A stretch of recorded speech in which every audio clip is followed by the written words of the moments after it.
This is Josiah Plays Dungeons & Dragons. This is Beneath the Yawning Portal, Dungeon of the Mad Mage, a 5th edition D&D campaign. With me are my players Will, Knox, and Manda. And so, last session we had some intriguing events took place. You fought off some bugbears, which were presumably members of the Xanathar Guild, according to the identification of a symbol noticed by Midge. It turned out that a couple of the bugbears were hosting intellect devourers in their skulls, which burst out when the bugbears went down. You did manage to prevent any of the bugbears from escaping. Well done. However, facing the intellect devourers turned out to be a costly endeavor, as one of them obliviated the mind of Sardick, reducing him to a drooling, mindless mass with a 0 intelligence. However, Roscoe had an idea to utilize the secret powers of the King in Yellow, his fell tome, which appears outwardly to be nothing more than a simple play, but is much, much more. Using the maddening eldritch knowledge contained within the book, he was able to perform a ritual which restored some of Sardick's faculties, but left him with a permanent madness. A desperate need to collect everything that he can, to keep everything that he finds, to claim everything and hoard it, and not get rid of it. And he's left significantly reduced in intelligence as well. You met a vampire, whose name you never got, who claimed to be part of the Undertakers and to serve some mysterious master whom you were advised to go seek out and meet with before exploring further in the dungeon, lest you incur this master's wrath. You deferred that meeting in order to take care of your more immediate problem, which is the fact that you had a meeting with an illusory projection of, apparently, Halaster, the Mad Mage himself, who upon expressing frustration that you were still there and that there were too many drow in his dungeon, as he said, he polymorphed Varys into his infant form, and he is now a helpless baby. After toying with you with a couple of other spells, the projection disappeared, and you were left with a much reduced Sardick and a now infantile Varys, unable to do anything or defend himself in any way. Very vulnerable. So you decided it was best to leave the dungeon at this time to try to get some sort of help or figure out what to do with the baby. On your way out, the King in Yellow, the book, and Roscoe's pack began to heat up, becoming so hot that it was threatening to set him and his possessions on fire. And it was shaking and smoking, so he put it on the ground. It flung itself open, and foul, twisted symbols began to appear on the pages, and then monstrous, hideous abominations clawed themselves free of the book itself, gibbering with maddening sounds that assailed your minds. And these creatures began to attack, and it seems there are more coming forth from the book as Roscoe begins to struggle to regain control of the book and stop this from happening.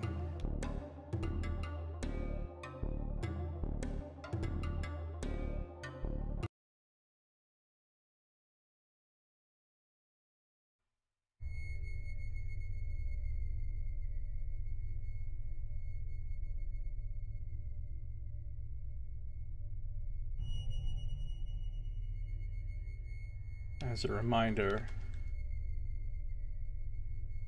these are the creatures you're facing.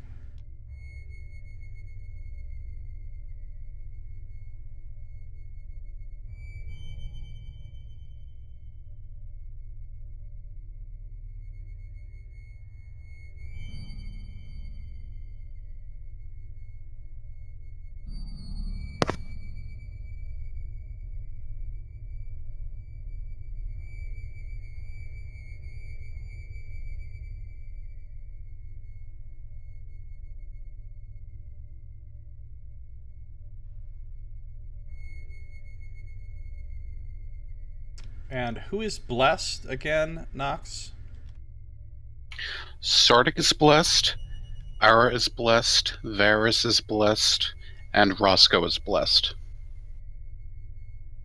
Oh, it was 4 people, because you did it as a 2nd level spell? Yeah, that was a level 2.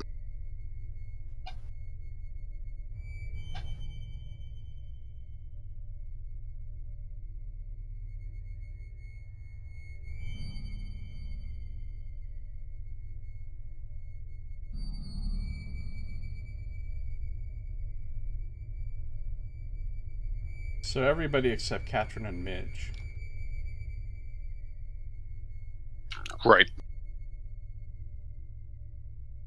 And because you are blessed, you're not suffering the 1 point of psychic damage at the start of each of your turns from the Gibbering Madness.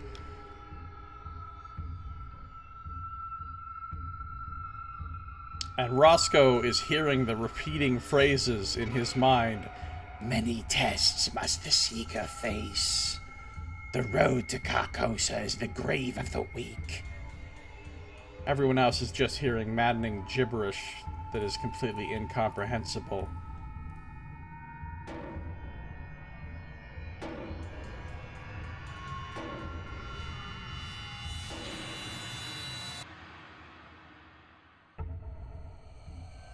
So at this point, although you're all probably too distracted to really notice, given what you're facing, Midge is once again overcome with the spirit of Algara. So that makes it Roscoe's turn. Alright.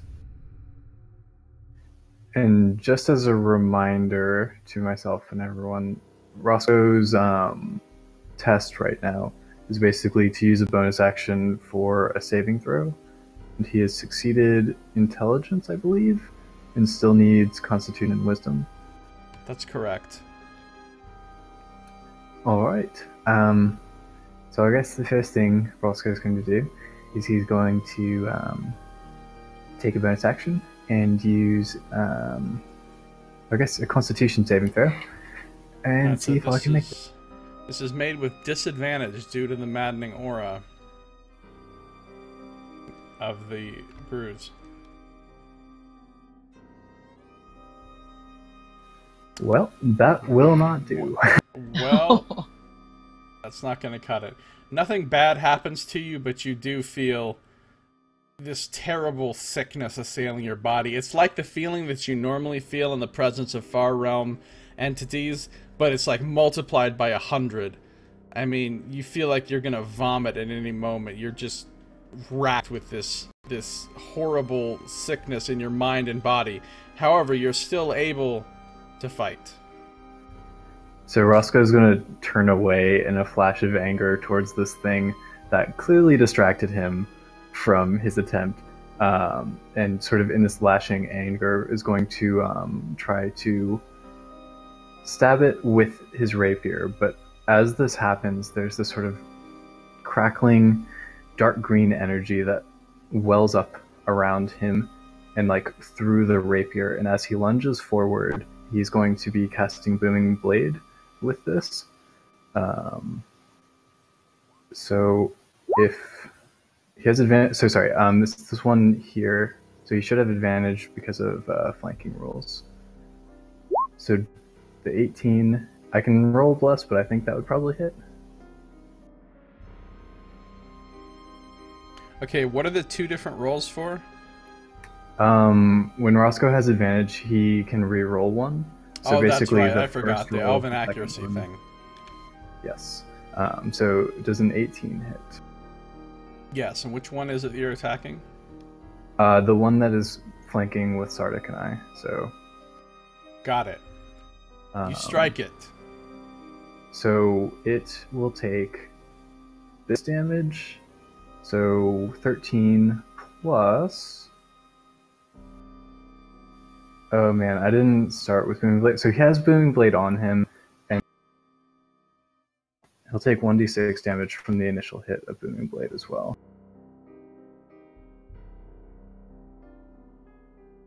So he'll take an additional 5 thunder damage. And as Roscoe kind of reaches out and it makes contact, that dark green crackling energy will kind of transfer from the rapier and start like snapping around this thing, and like bolts of like static electricity wrapping around it, and like tethers will form that kind of like lock it to the ground, so that if it were to move, it would get shocked for more damage. Alright, so as your rapier pierces it and this thunderous boom echoes out and this energy is wrapping itself around, it's like there's a vibration that begins inside the creature's body where your rapier pierced it, and it grows and it grows, and the creature just shakes and shudders, and all of a sudden it just explodes.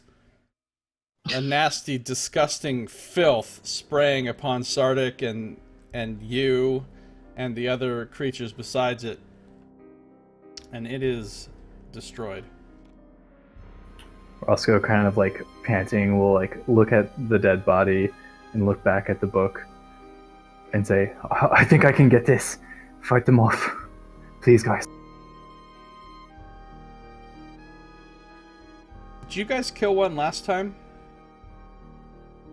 No. Yes. I think you did. We did? We did some damage. I don't know whether we killed one or not, though. I think one was killed and then one spawned at the beginning of the turn.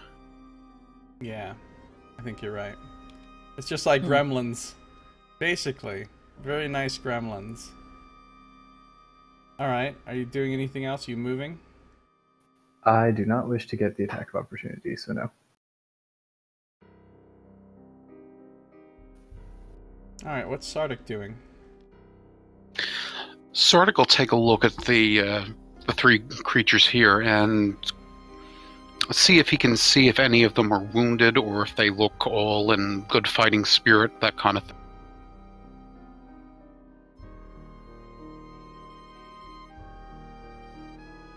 The one immediately to the south of you, just west of Roscoe, appears slightly wounded.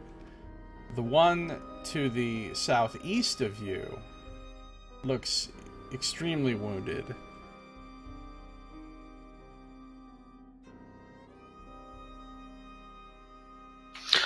Okay, Sardick will focus on the one that seems pretty wounded. And he's going to raise his hand that has the shield in it and just begin chanting, Vale, Vale, farewell. And he's going to cause a bell to ring in its mind. Wisdom save, eh?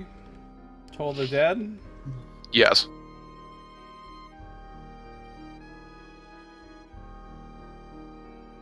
It does not successfully save. Considering it's injured, that'll be 16 points of damage. Necrotic, that is. Alright, so this necrotic energy just overwhelms the creature, and it begins to just disintegrate into a mushy sludge that just glops to the ground in a lumpy pool.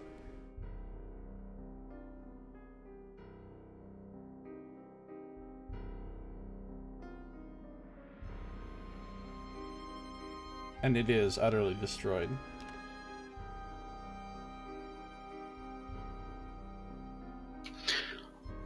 Okay, and Sardick will go ahead and move forward to the one between him and Katrin, and just sort of stand there as sort of a vanguard against, possibly anyone being overwhelmed. Okay. Somehow I accidentally removed them from the initiative order. I think the one that I killed was the token you were tracking for it, so they were at a 10, I think. I don't know whether they were before or after Katrin and Nara. They looked like they were before.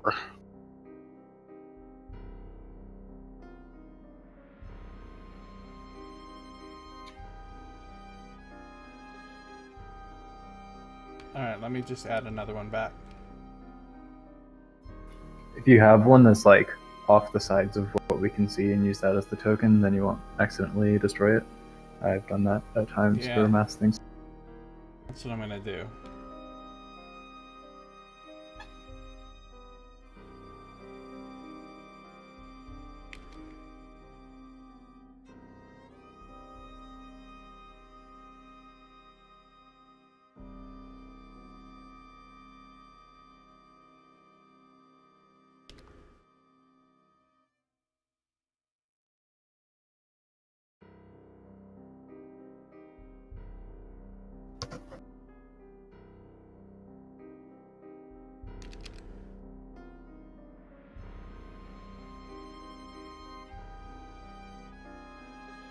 Alright. So it is their turn. They're gibbering madly. They, at this point, are not capable of rational tactics. They're just ruled by the pure chaos that writhes and roils in and around their minds. So they're gonna roll randomly to see who they attack. This first one...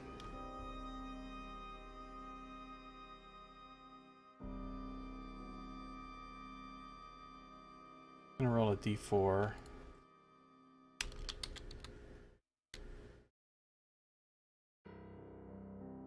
It's gonna attack Katrin. So its vicious needle-like fangs lash out as it attempts to bite her down low on the leg.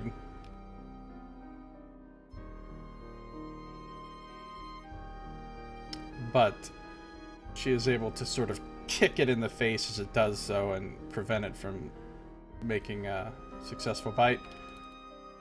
The other one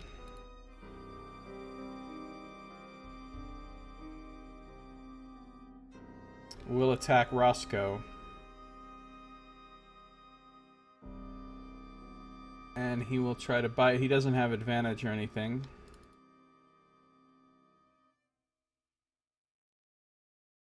Actually, you were affected by the confounding bite before, but I think it's worn off now. Yeah, it's worn off now. 18. Will hit. In which case you take 9 piercing damage as these teeth just sink in to your hip. Where does that put you on health? I am at 11 right now.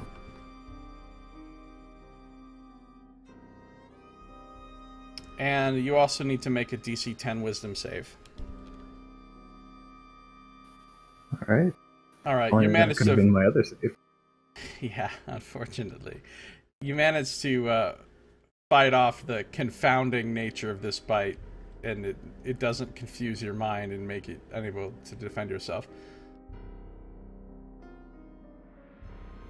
And that's all they get to do. Which means it is Katrin's turn.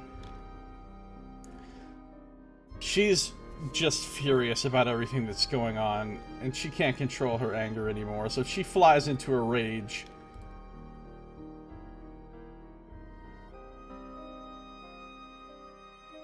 And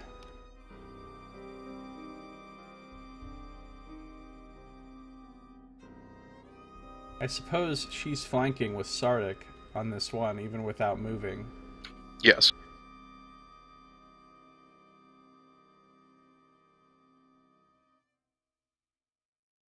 So she's flying into a rage, and she's just going to attack it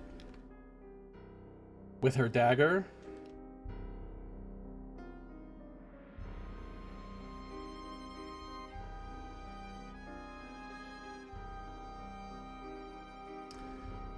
$18 with advantage, so that's a hit.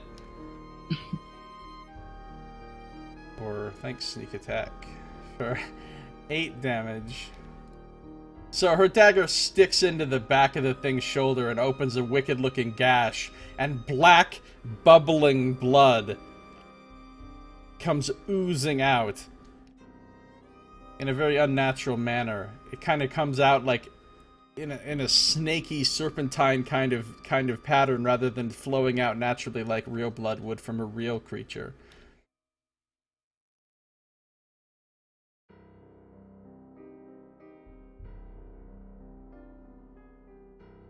And then she's going to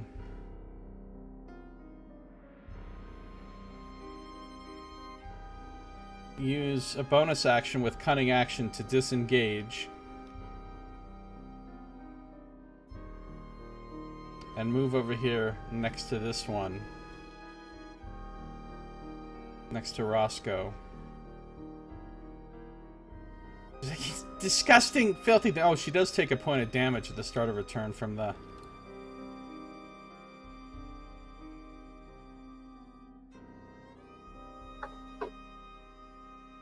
maddening voices. Disgusting, filthy things. Die! Die! And you just see this sort of unhinged fury in her eyes that seems so at odds with her normal personality. Ara's turn. Alright, Ara wants to get out of here. So she is going to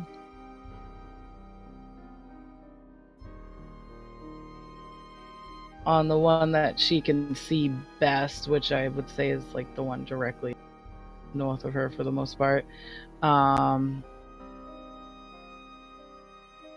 She casts Scorching Ray. She's going to use 2 of the rays on that one.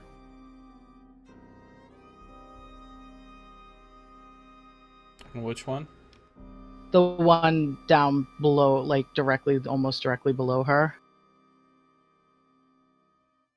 Okay, those rays certainly hit. And then the other one's going to go for the one that's between Roscoe and Katrin. So they all hit. Alright, so for the first guy. Look at that. And then for the single one.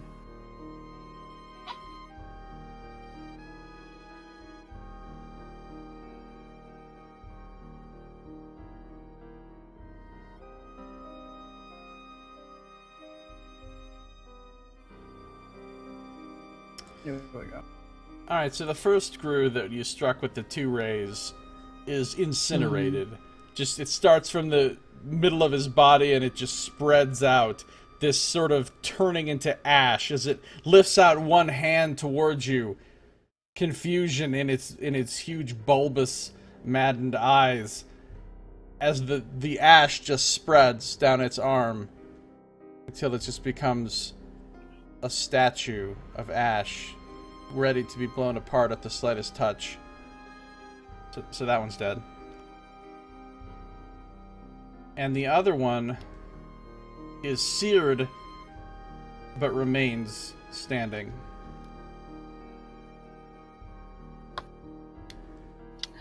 And just a quick question: where is the bucket in this area? The bucket is hanging pretty much right above where that corpse is on the ground. Okay. Okay. I will stay where I am, and that is the end of my... Tiffany, you're here. I made it. Yep. Yay, welcome. Well, Thank it's you. just in time for your turn. So you are not possessed, actually. You're just normal. Go ahead.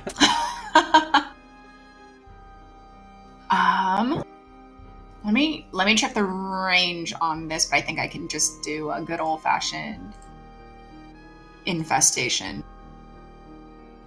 Yes, okay. She does have a lot of hit points, Sato.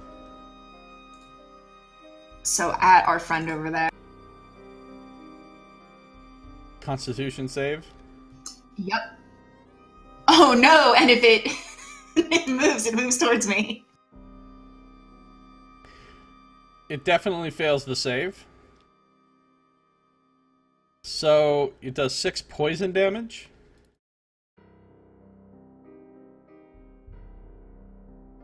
That's right? It doesn't do anything extra, just 6 poison damage? 6 poison, and then it moves south. So it's forced to move from these bugs crawling all over it, biting it.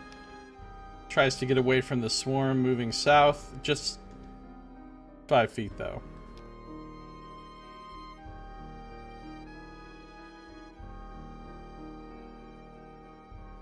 And at this point, I'm going to start moving back up.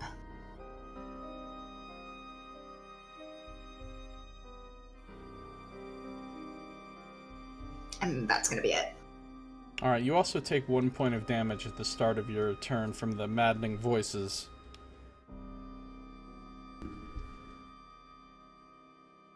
Or not quite at the start of your turn, you were out of range, but when you move up into range anyway, you take the point. Of psychic. As it assaults your mind with sheer craziness. Alright, is that all for your turn? Yep, that's it. Okay, so that's the end of the round. At this point,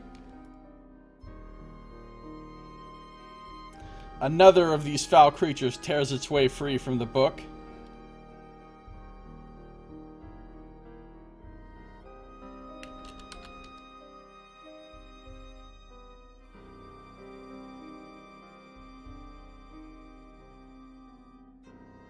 Appearing right beside Sardick and Katrin and Roscoe.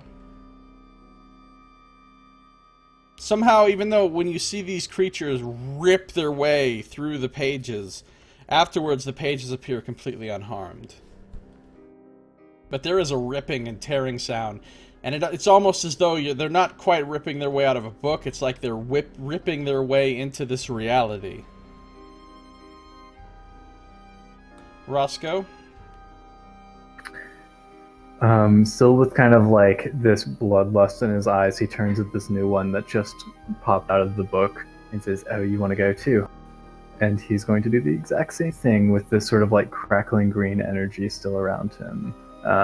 So Booming Blades will be on this as well. And he has flanking, so does a 14 hit. And he has Bless if it does not. It does hit.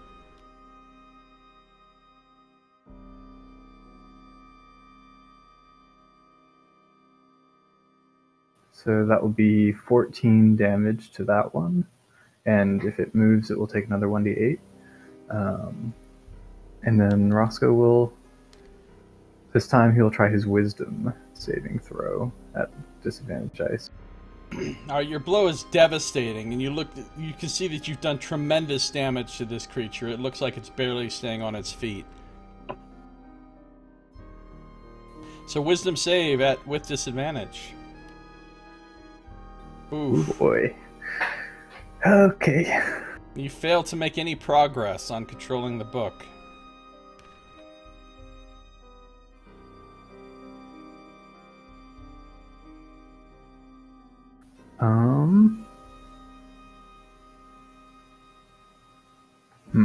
I might... Yeah, Roscoe's going to take one step back from the book, and because he attacked that one, it can't get an attack of opportunity on him. And he'll just kind of like pant for a second there, and say, "We need to take these things out if I'm going to deal with this."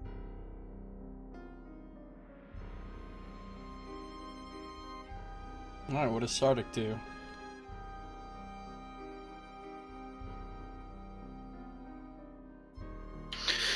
I think you got the right idea, lad. And Sardick will grip his warhammer and just try to thwamp it right on the head.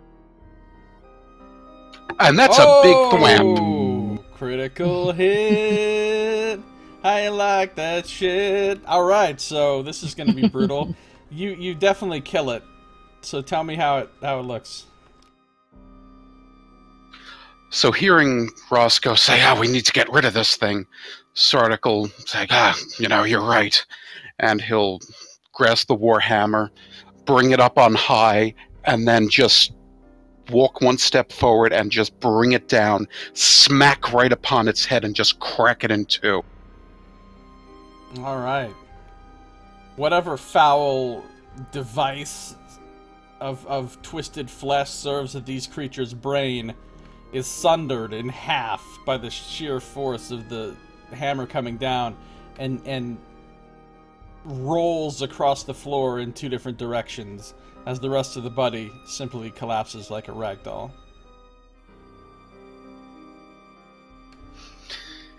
Sardick will kind of glance over at Roscoe and about the other party members he can see, and just sort of take on a serene smile and say, "Don't worry, friends. There's no reason to fear here. Hathor loves us all. Harmony."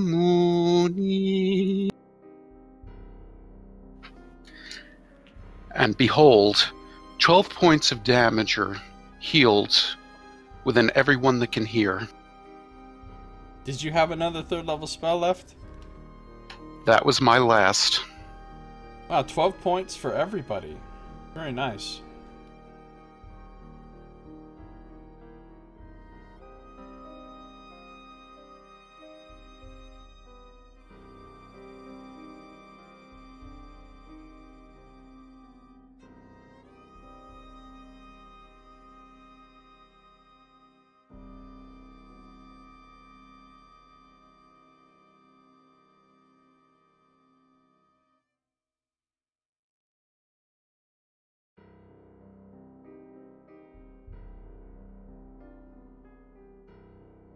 Alright, so everybody feels this healing energy wash over you, and your wounds begin to close, and even your mind begins to recover from the assault that it's under.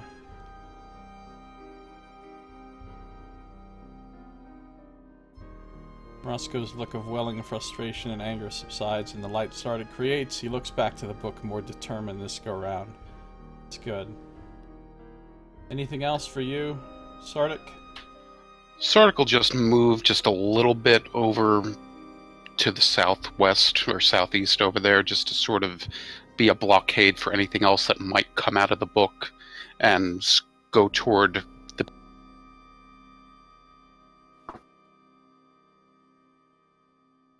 Alright, the final creature that remains standing is going to randomly roll to see who it attacks.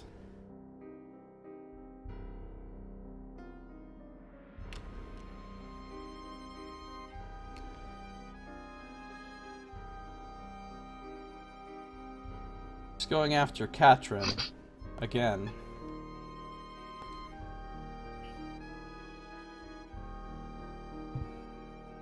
So it goes gamboling and gyrating forward in some lopsided gait like no natural creature.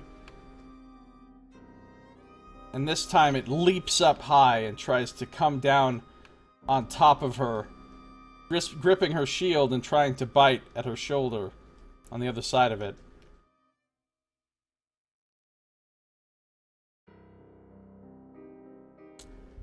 But once again, she is able to shake it off and push it back away from her with her shield, and it does not gain purchase.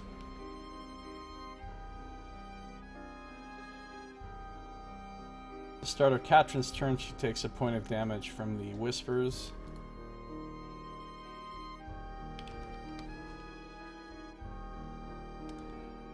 And she is going to strike back, snarling in rage, spitting.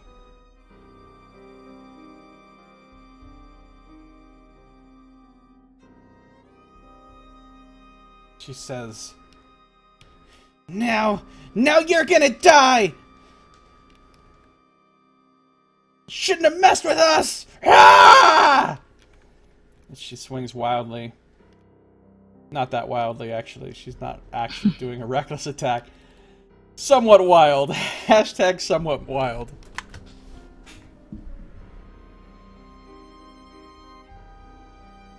Oh, double crit. Wow. Oh. Well, she might get one. 15 damage. She does. She kills it. She sinks her blade into the side of its neck and then just jerks it all the way around, opening up the entire front of its neck so that its head just kind of lolls backward and is hanging there like the hood of a cloak behind its back.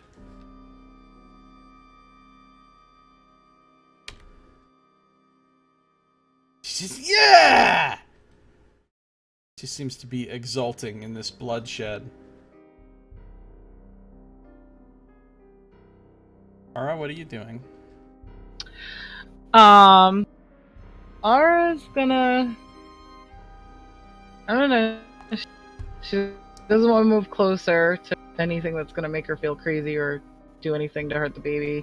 But she's going to move just over this way so she can kind of see anything that might be going on down in this like area.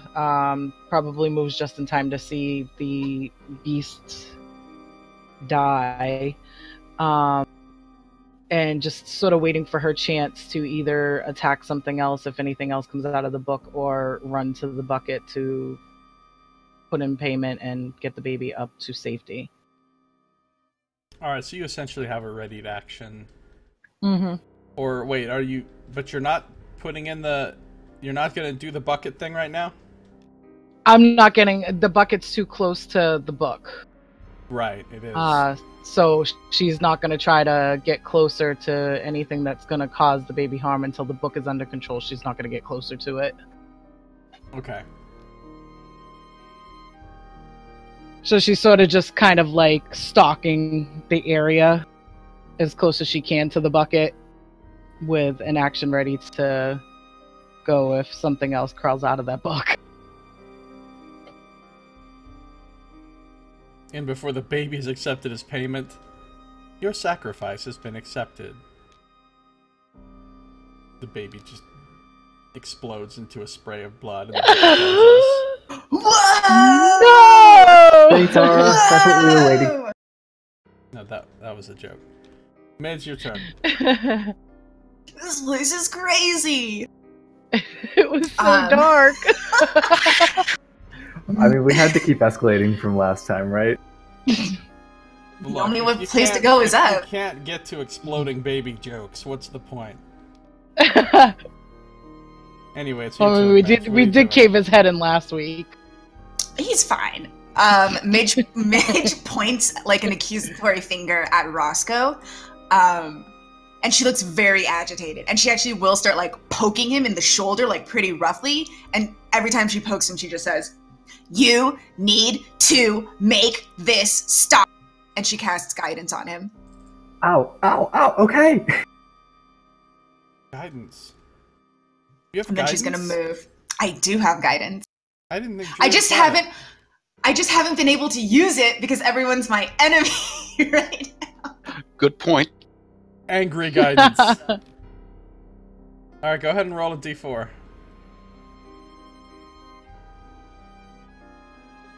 Me or... You can roll it. What is it for? Oh, this is like to cast guidance? Yeah, because you're seeing how much of a bonus you're giving him. Oh, okay. There Just it is. one. The And classic, the classic thanks guidance. You should cast it more gently next time. No, Nice. I'm kidding. I appreciate it. Alright, at this point, another creature tears its way free from the book.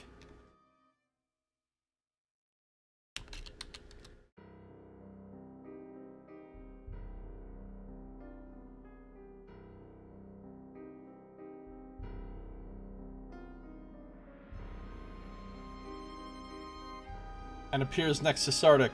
Now, Ara, since you have a readied action, you can go ahead and do your thing now.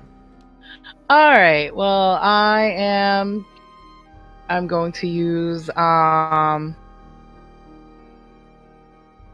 not really quite sure how the Pearl of Power works, but I can create a spell slot from it. I'm not sure if I have to use it as a bonus action to do that. Let me check real quick. I was looking for it and I can't seem to find it. I think I keep bypassing the page. It takes a whole action to do the thing to regain the spell slot. Okay, well then I will just take my action to regain the spell slot. I want to regain... It's up to third, right? Yeah. Okay, so I want to do that, and that'll be my turn. Okay. That means it's Roscoe's turn. Mm. Roscoe will say, he's going to like take a deep breath and think for a second and say, guys, if you could deal with this one, I'll step up in just a minute. And he'll delay his turn until after Ara, I guess, so that Midge's thing doesn't wear off. Okay, hold on. Actually, Midge, at the start of your turn that you just had, you would have taken a point of damage also. Okay. It also says for guidance, it lasts for up to a minute, so you can time it for whenever. It says that the target rolls the d4. Oh, okay. Hashtag second chance. Sorry, I've never actually read like who rolls the d4. I've just only ever used it where the person who receives guidance rolls the d4. So I just thought it was cool that I got to roll it, but I shouldn't be allowed to roll. Okay. I always do it when I play my cleric. I'm always giving guidance, and I always just roll it myself. But yeah, you're right. The target can roll it. I wouldn't mind the house rule of the person casting guidance to use it so that they can be involved in the thing that they're helping with. But we can discuss that later. It really doesn't actually matter who rolls it as long as we just decide who rolls it consistently. True. I mean, it's not going to affect anything who rolls it, right? So you guys can decide for yourselves who wants to roll it. I think in fairness, because we already rolled it this time, we can stick with the one. Well, then... it also says that you can roll it before or after making the ability check. Oh, I see. So then so you probably... could choose not to roll it if you made the check. Yeah, and save it for a different check. Okay, that's actually a lot different.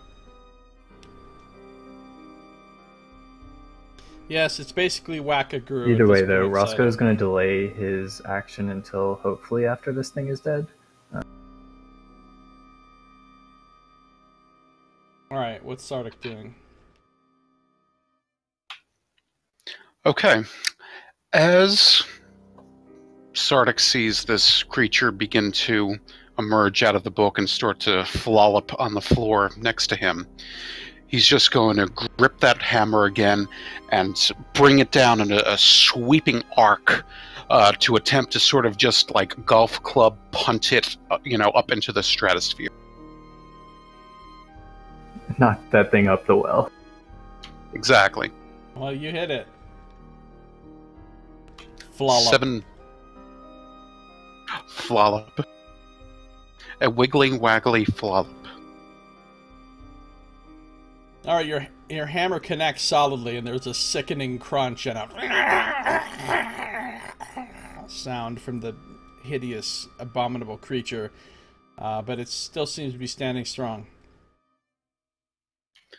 Sardick will also, kind of, as he's smacked it, he's just going to sort of grin at it and just sort of wave the warhammer around again in a threatening manner to kind of provoke it, like, okay, come at me, have at me, creature. And that'll be his turn.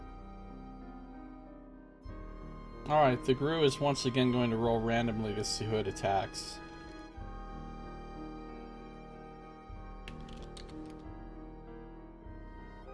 And it's Katrin again. Oh, poor girl.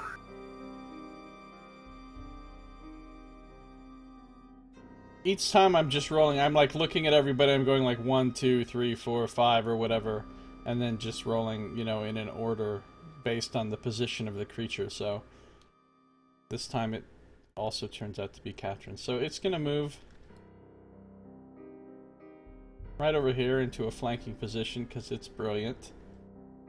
And once again, it's going to try to bite her. This time it's going to try to juke to the right to try to get her to throw her shield up, and then roll back around and spin and try to sneak in there and bite her in the side with his teeth on the left.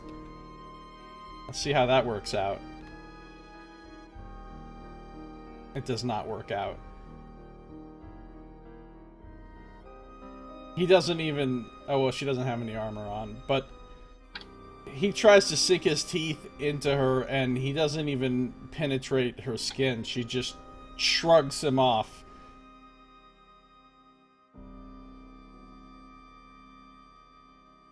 And nothing happens. So that's the end of the Gru's turn. Katrin, on the other hand, does get a turn, and she's flanking, and she's an angry lady. So she's gonna, try to bite me? How do you like this bite? And she stabs her dagger toward the top of his head. Which does hit. For, 10 damage. That's a good roll. Which is exactly how many hit points it had. So she manages to finish it off. She plants her dagger right into the top of its skull, and there's a wet squishing sound as black blood sprays out like a geyser as she removes the blade. And that one is down. Actually, if it's fine, Roscoe can step in now to try and do this now that the aura's down.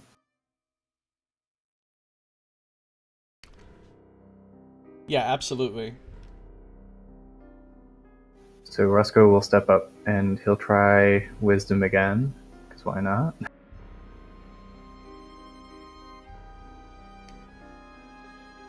So that is a total of 12 with both Midge and Sardick's assist. Oh, because you're blessed, right? I am. 12 is good enough. You managed to enact a supreme act of will and force this thing to submit to you. And now you feel the only weak link is your body. As it's draining your life force and sickening you more and more. You have to be able to fight this off with your strength of your body, or else it will consume you. You've made good progress. Roscoe will look up in search of another one of these creatures, not see one, and he will kind of have his rapier at the ready to basically, as soon as one of them starts coming out of the pages, try and stab at it, and that will be his turn. And then a line of tickets come out of the book, and if you redeem them with Rosavi, you get a super bouncy ball. Oh no, but Roscoe just stabbed them. It's become a carnival game. Whack-a-Gru. Alright. It's Ara's turn. There's no monsters currently. Alright, well, Ara's just gonna ready herself now that her turn for the Pearl of Power has regenerated one of her spells. She will be ready. And she's standing there, like, kind of bouncing so the baby doesn't start crying. Alright, Midge, you take a point of damage from the whispers of the book. Okay. Horrible truths humans were not meant to know, or half-elves, or elves, or any other mortals. Not meant to know! And yet they're forcing their way, they're insinuating their way into the corridors of your mind. And it's painful. I feel like she probably has a trickle of blood just coming out of her nose at this point from all of these, like, psychic attacks she's been taking. So anime. Yeah. But yeah, I'm gonna cast Shillelagh on my quarterstaff and then hold my action to just bop the next thing that comes out. Are you gonna stay standing where you are? Where specifically is the book? It's that blood pentagon? Yeah, that's the book. Right. So that's you know it's going to pop out next to that somewhere, probably. Alright, well maybe it'll pop up like right on top of one of us.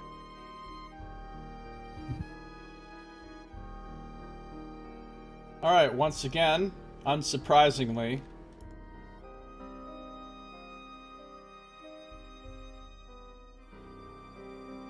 another Grue claws its way free, gibbering madly, making sounds no mortal ear was meant to hear.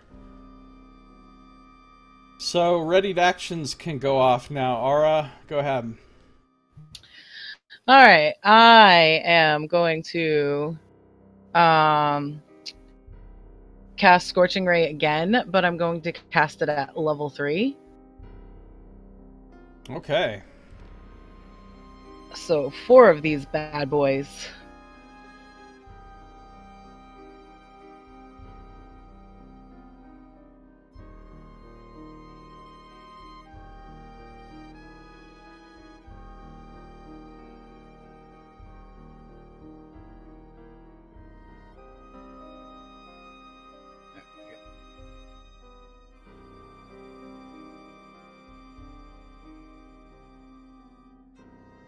I assume all of them hit? All of them hit. Yeah. What Cola O is made from. The sound a fox makes when it yells, it sounds like a person getting stabbed. I've never heard a fox yell. And there's the damage. 29. Probably Rose. 29? Yeah. Yes. This one isn't even burned to ash. It's like incinerated to vapor. No remnant is left of this creature. We're breathing that. There's not even a remnants left of it, though. So just get through the vapors and you'll be okay. It's like a fart. Yeah, it's like that. You just... It's not reassuring me. rendered this thing into the world's well, worst fart. Find a way to stop them from coming out of the book. I'm trying, okay? So much Midge, pressure. You can't do a readied action because it's dead already. Sorry, Midge. It's very fast. So, Sardick, what are you doing? Okay, Sardick will look around, and again he has the hum of harmony in his mind, just as a counter to the forces going on here. And he'll kind of step back and kind of look and appraise the situation. And he'll step back here and he will cast Thaumaturgy upon himself. And he will again invoke the voice of Hathor and direct his voice up into the heavens, up into the well. And he'll call out, "You there! You who sit and wait before the well! We're ready to come up! If you would but pay our debt!"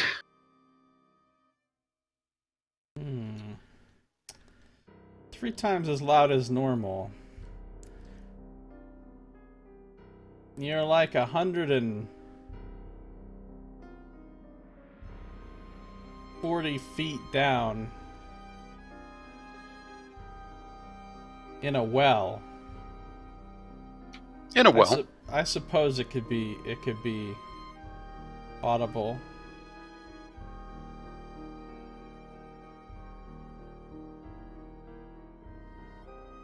Although hard to hear. There's a rope hanging right there that you're supposed to pull 3 times, they said. And put money in the bucket. Of course, he's already Morn Blackwell already told you that he was paying for your way up, so you don't actually have to put money in the bucket, assuming he's up there and he wasn't lying. True. So, but you yell that. And besides, he has an intelligence of 4, so the dangly rope doesn't really mean much to him at the moment. That's true. Yeah, you We'll probably figure that one forget out, I promise. all those as complex details. Alright, so you yell that. Nothing seems to happen just yet. That's fine. Sardick feels pleased with himself that has this basking in the aura of harmony, and he's speaking in the voice of the god. Anything else? That's it.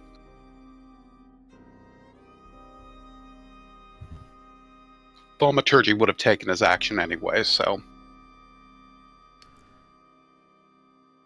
Alright, it's Katrin's turn. She's looking around wild-eyed. Where are they? I'm ready to kill more! Where are they? She's got her dagger raised. Ready. Everybody's readied. Roscoe. Yeah. Alrighty, Constitution saving throw, huh? Let's see how this goes. No. Oh. Yow. Wow. And even better, that puts Roscoe actually up into his potential madness threshold, so let's try another wisdom saving throw and see. Yep, Roscoe's gonna go crazy. Excuse me while I figure that one out. Yay, Oh, God. Roscoe going crazy.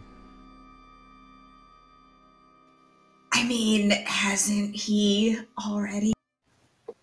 If only you know. But he will still prepare an action to attack something else that comes out, and I will figure out what may or may not happen. Alright, it's you again. I guess you're just readying again? Or Yep. do something else? Readying again. Midge? Take a point of damage from Psychic. You just skipped Ara. Oh, what are you doing, Ara? I'm readying an action. Okay, that's what I thought.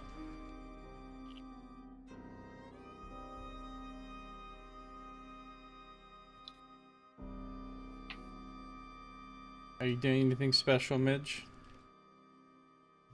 I'm wondering if I want to do this.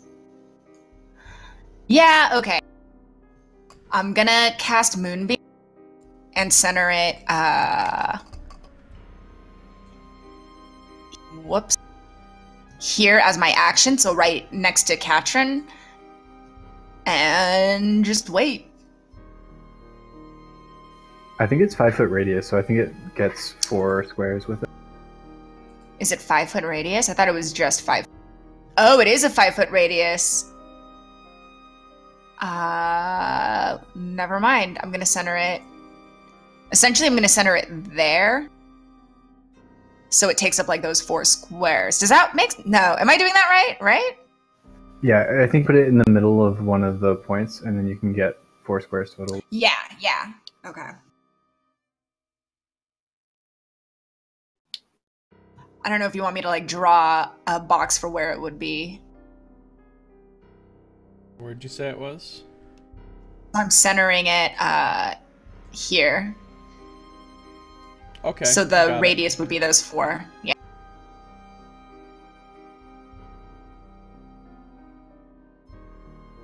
Alright, another crew appears there. And it gets demolished. You guys don't even have to roll anything. You got Moonbeam, you've got Katrin and Ara both ready to attack it, and Roscoe. It just gets obliterated. There's no reason to really even roll.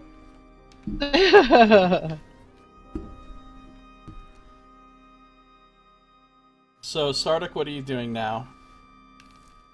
So if you just send the bucket down, that would be really nice, and by the way, peace be with you!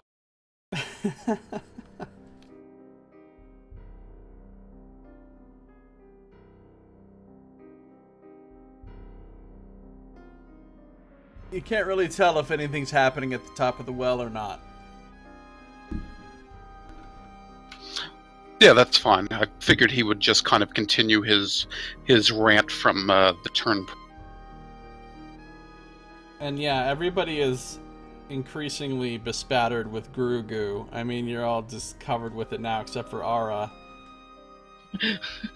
Especially Roscoe and Katrin. They have the most. Roscoe's kind of spattered with his own blood goo, too, so... Yeah. This is kind of disgusting. Also, Josiah, just for bookkeeping purposes, I sent you the insanity trait that Roscoe got.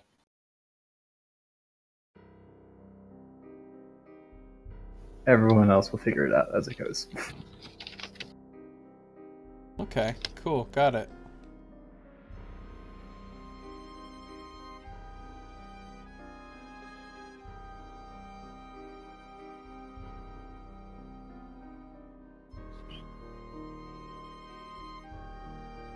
Alright.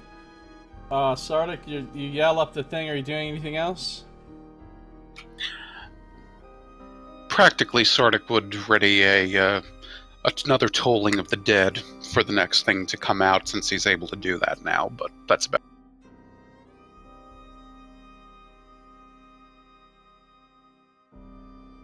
Katrin takes a little damage.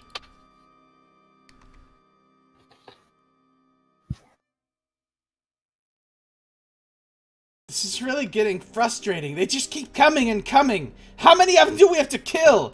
What's going on, Roscoe? She looks at you with a frenzied look in her eyes. Oh, I don't know. I don't know. There could be endless.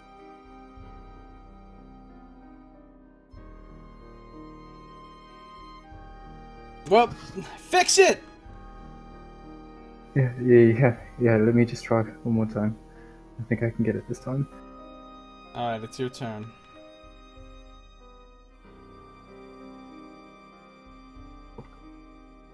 Oh boy, bless.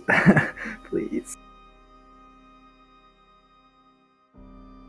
How's the 7 looking? A 7 is not gonna cut it. I knew it. This is hopeless. Can I use my action on it as well? No, you can only do it once per round. Alright, Roscoe's just gonna like sit down in front of it and stare into it. My body's too weak. Ara? Question, because I'm blessed, and Varys is blessed, we're not affected by the crazy attacks on the mine, correct? Correct.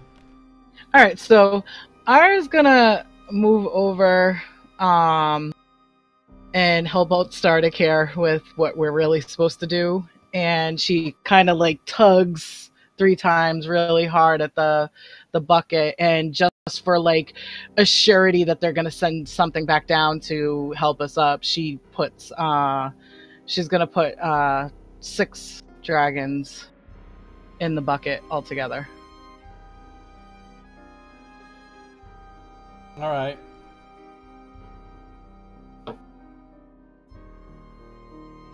The bucket starts going up. Would the bucket have been big enough to put Varys in? No, it's very small. It's just enough to have some coins. And safely get him up? No, it's too small. Okay. I mean, you could strap him onto it somehow, hypothetically. No, but, I would prefer not to. Like, I was just wondering if it was like, you know, like a paint bucket that like I could have just dropped a baby in and like sent them back up safely. But if it's something that would, like, if they're pulling it up and they're pulling it up wrong and it starts swinging and he smashes his head off the wall, then yeah, it could be that kind of situation. Yeah, I'd prefer not to test that theory. How many rounds has it been? Anybody have a guess? Like So Roscoe's failed 3 5. saves and succeeded on 2, so 5, yeah.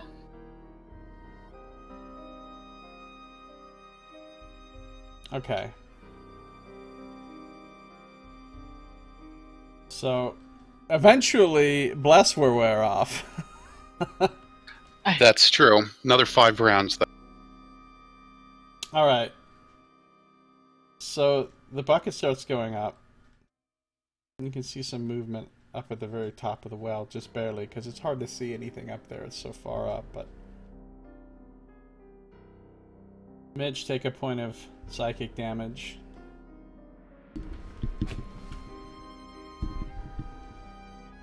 Yup. And then what are you doing? I'm gonna reach out and grab onto like the collar of Roscoe's shirt and bring his face real close to mine and say, whatever it is you're supposed to do, you better do it this time. And am I rolling guidance? Is that what we've rolled? Well, you can't concentrate on guidance and moonbeam.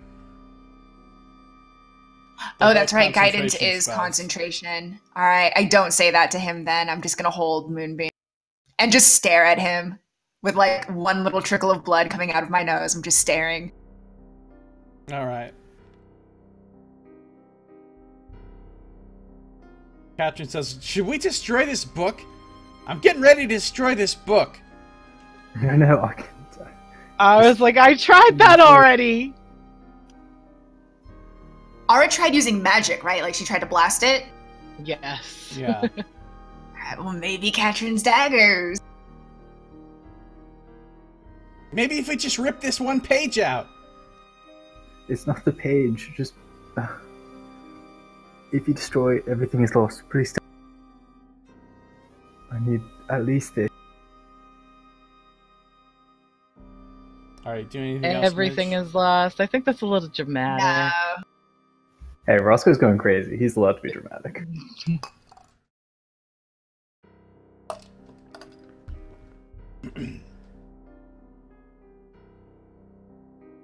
That's it for Midge's turn. Readying something or whatever. No, I'm just holding Moonbeam. So if something appears in the area, it takes damage the moment it appears there. All right. So another one appears. Who all had ready actions this time? Sardick had Toll the Dead.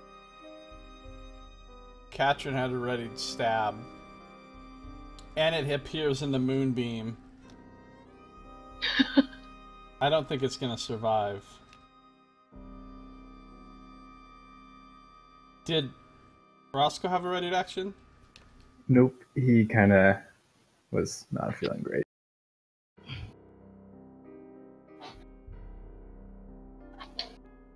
Alright, let's see if it saves against moonbeam.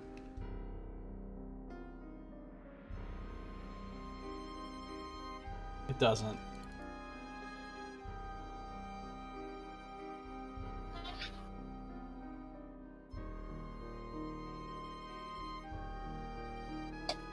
Yeah, it's gonna take 2d10 radiant damage from that. Plus Sardick's attack, plus Katrin's attack, so we're not gonna even put it on the board.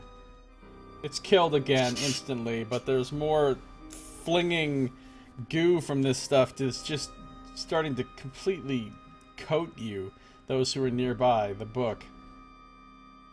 The book itself, however, is not touched by any of this flying goo.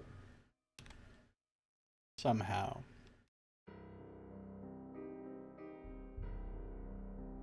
Sardick, what do you want to do? Sardick's feeling really good with the feeling of bliss and having the boosted voice of Hathor, and again seeing another one of these creatures instantly destroyed as it comes out of the book. He'll laugh and go, "Ha!" And he'll sort of look around the room at all these gibbering, from all this gibbering that's coming from the walls and go, "Your agents fail you! My voice even dominates you! I repel you! With the might of harmony!" And he's just going to essentially just sing at the walls and repel the sound with his own triply boosted voice. It's not going to actually effectively do anything, but he's just enjoying just the splendor of it. And he'll ready a Toll the Dead for the next thing that comes out.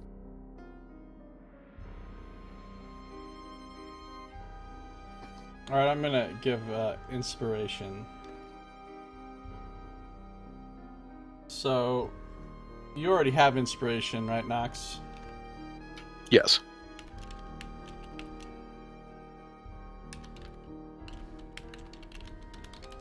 So who do you want to give it to? Your choices are Roscoe or Midge. Ooh. I can think of somebody who probably needs it. I'm thinking that's where my mind is going to. I'll go ahead and give that to Roscoe. Oh, Okay. I thought we were implying Midge. Okay, I'll take it. Really? Thank Nice. you. I appreciate it. You're most welcome. Alright. Katrin takes more damage in her brain. Brain damage.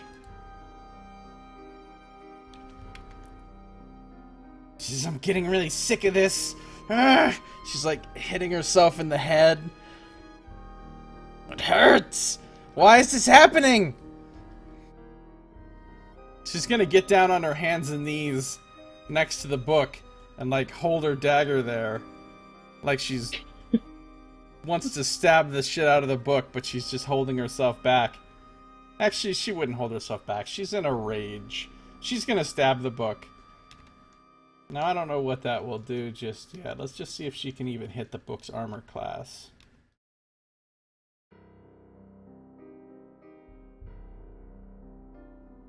Nope!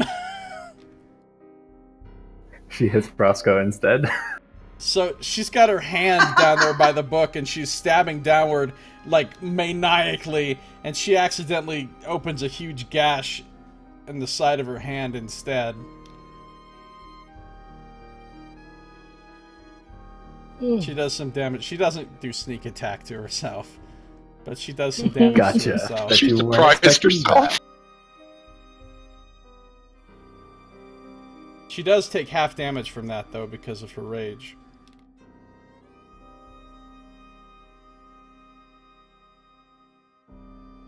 Actually, can we say that the reason that that failed is because Roscoe threw himself in front of the book? Right, Roscoe can take that damage. It's okay if you'd rather not, but Well, Roscoe could have interrupted him, but you don't have to take the damage. She still hits herself. She looks at you. Are you crazy? We gotta do something about this book! It's killing us! you can go up if you need to.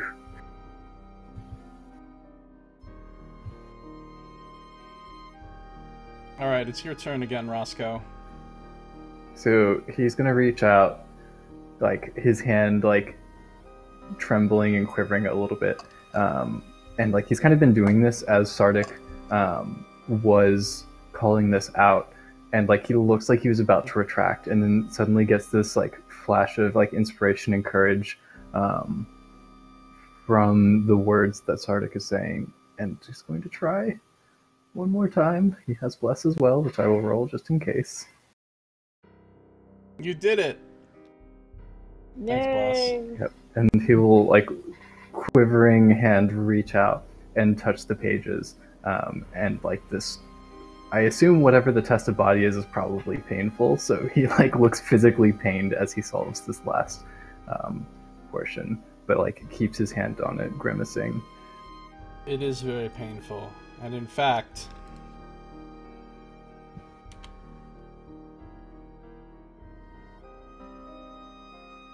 as you complete this, you feel it literally eating away at your life force, the effort of this, and you take 2 points of necrotic damage. But then, finally, the book closes. Returns to its normal temperature, it lies still. The horrific symbols that had appeared upon the pages disappear. The terrible, maddening, gibbering sounds finally silence themselves. The ordeal is over, and you feel a new connection to the book that you didn't have before. Your book has a new ability now. So write this down. You have the ability using the book to cast the spell Crown of Madness once per short rest. Every time an enemy fails a save against this spell, you can choose to lose 1d4 insanity. It's like you can leech your own madness off onto someone else. I really like it. I have a push to talk button on, so I was waiting to say that so I didn't mess up my typing, but that's...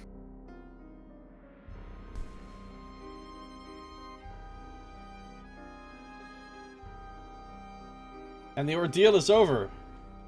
Katrin's breathing heavily. She's kind of coming back from her rage.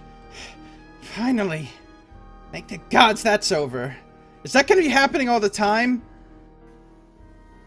Roscoe is like sitting there, like blank stared, and like looks up at Katrin, who like he's like still on the ground right now, and he just kind of whispers, "I'm so sorry.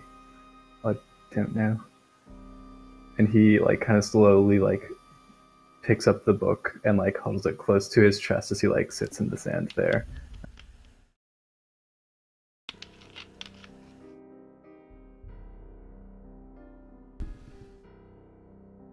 What is everybody else doing? You can see now, looking up the well, that there is the rope harness that normally lowers people down here is very slowly descending down the well.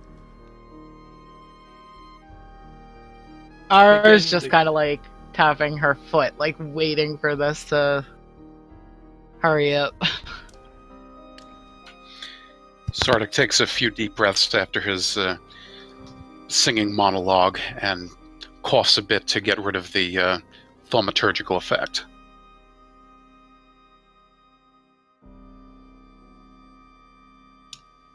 Midge is just, her eyes never leave Roscoe or that book as she like slowly moves toward the bucket or the hole.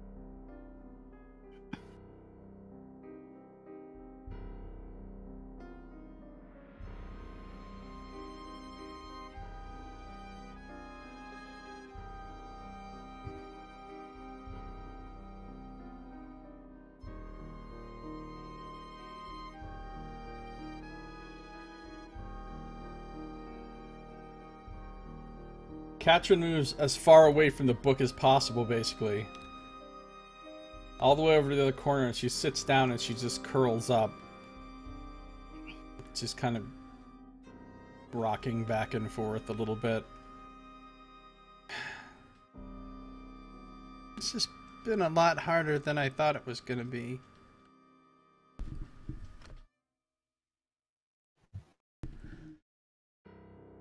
Saito says, does Sardick's insanity mean he'll try to collect and keep all the Gru goo? Nice. Actually, no, Saito, because as soon as the book closed, all traces of the creatures vanishes. There's no evidence that they were ever there, including the goo that was on you.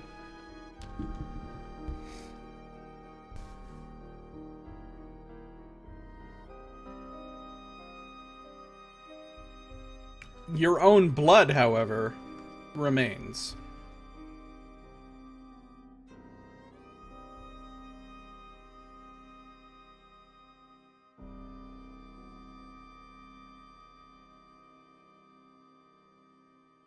So, what are you guys doing now?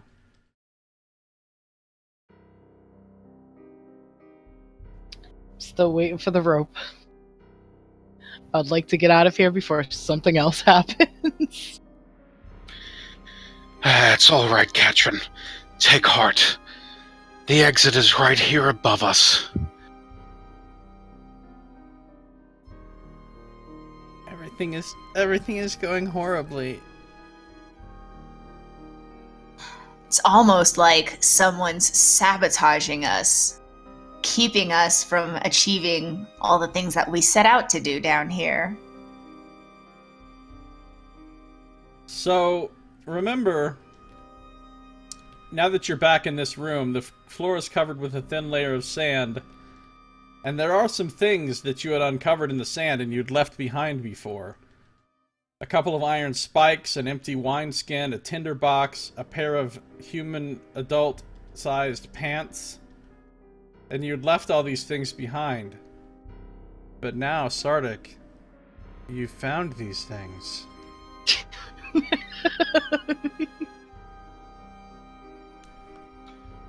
You know, for a dungeon, this just, you know, someone should really come by and tidy up here. You know, for a mage, you'd think he'd have some servants or such that would come and do this for him.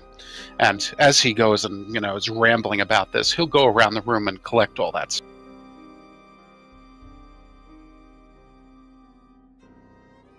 Yeah, Sardick's gonna be like my dad now.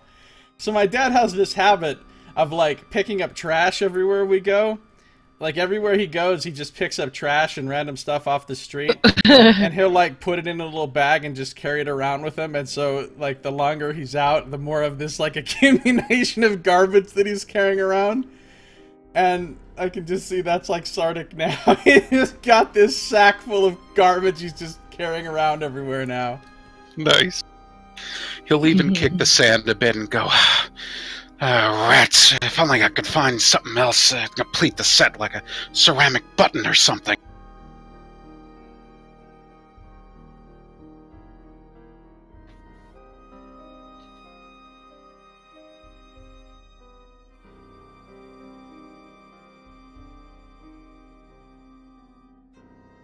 So Catherine's just kind of curled up, keeping to herself.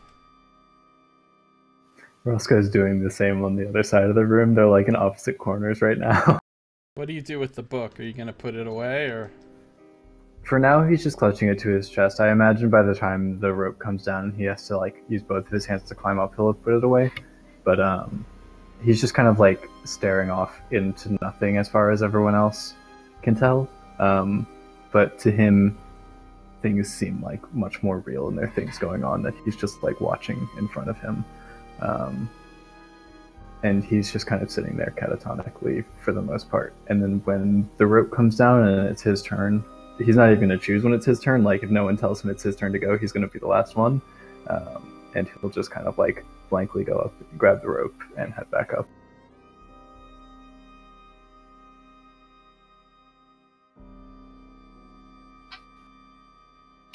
Sort of kind of looks around at the shields on the walls and, you know, and all the stuff he has, and he's like, maybe not this time. Hands are a little bit too full.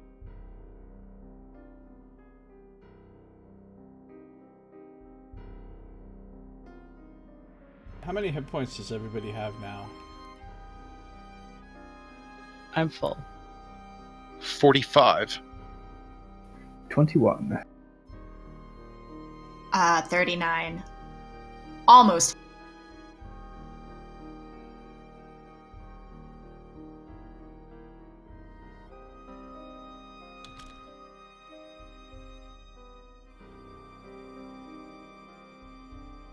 All right.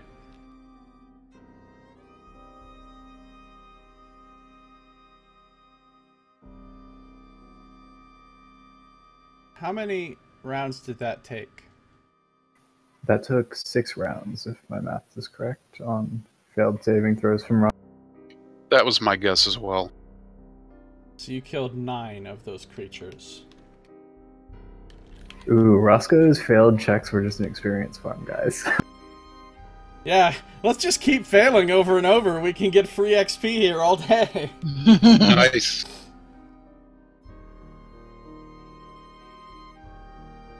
Alright, finally the rope gets down to the bottom.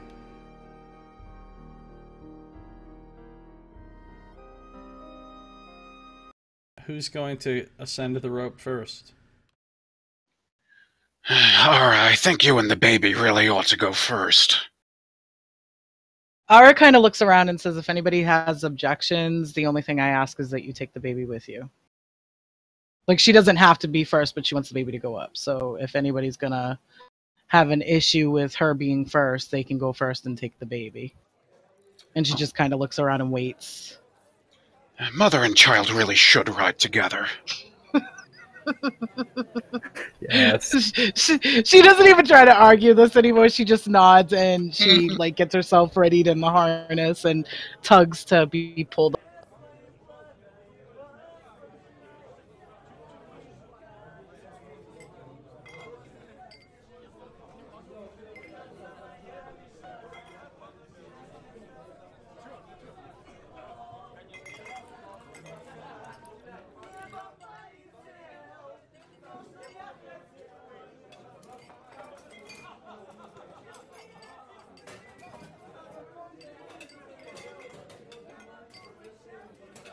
So Ara and the baby are going up first? Yeah. Of course.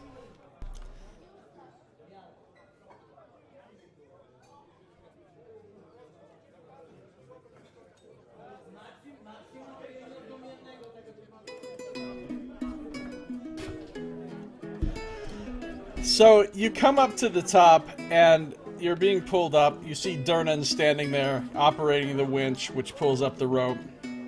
Stone-faced as always. And the old man, Morn,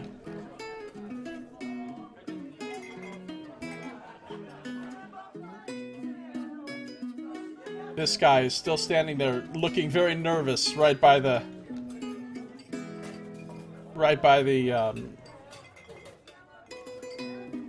well, and he's got some coins in his hand. And at first, he doesn't seem to notice the baby, but then he says, "Oh, you made it back. I'm amazed to see you alive. Here, I told you I'd pay for the way down, the way back up. You can have your money back. But wait, what is this? What is this child?" She doesn't even know where to begin to explain, so she just starts crying. The rope is going back down. So what's that? 3 out of 5 people crying right now? I think that's a success. Hey, we're all alive. This is very true. You hear at the table next to the well, which has the group of rude people that were heckling you and placing bets and such earlier. Mm-hmm. You hear a lot of disappointed sounds. That we're alive. See, I told you at least one of them would come back. That's not what you said. You said they'd all die. No, that's what you said. I think you owe me some money. No, you owe me some money. So there's an argument going on between a couple of people. And they're looking at you hatefully. It looks like there's been some sort of fracas in the tavern since you left, because there are a couple of broken tables and chairs and some smashed glasses on the ground, and they're all starting to slowly put themselves back together. So something happened up here. And there is sort of a mood, a tension in the air. People seem more restless and upset than they did before. The old man says, "Where did you get an infant? In Undermountain? Had it been captured down there? Are the rest of your friends okay?" She nods that everyone's okay, and through sniffling, and she's like, This is Varys! She's broken now. Oh no. I told her a dungeon is no place for a pregnant woman. Is a strong word. It is a strong word.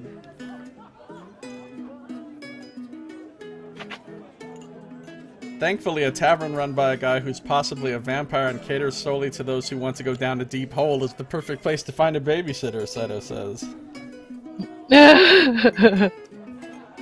Yeah, this is where you're gonna get some real reputable babysitters, a place like this. I can see it. Probably don't choose the ones that were betting on their lives.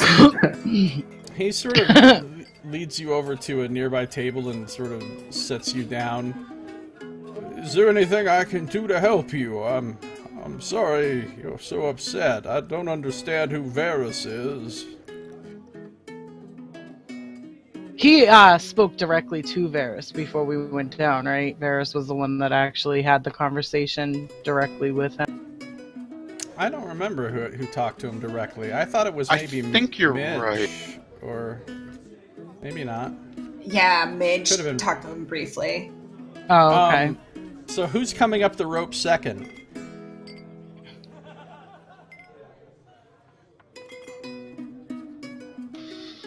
Seeing that Roscoe and Katrin were sort of in poor straits at the moment, Sardick would suggest that one of them go up next.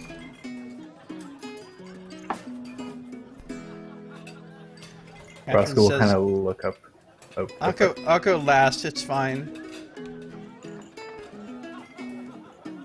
If it's my turn, I guess I'll go. That's right, Roscoe. Come on. This way. It's right over here. Up you go. Roscoe will just kind of like sullenly walk over to it, looking pretty exhausted and tired from literally everything that's happened in 3 hours, and grab onto the rope and kind of like give a weak wave goodbye to everyone who's down there before heading.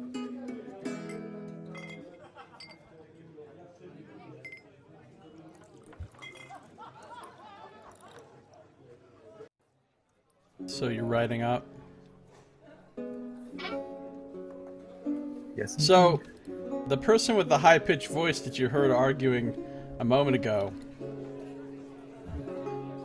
this halfling right here, he was heckling you all before when you went down. Mm-hmm. He comes over, trailed by his friend or compatriot,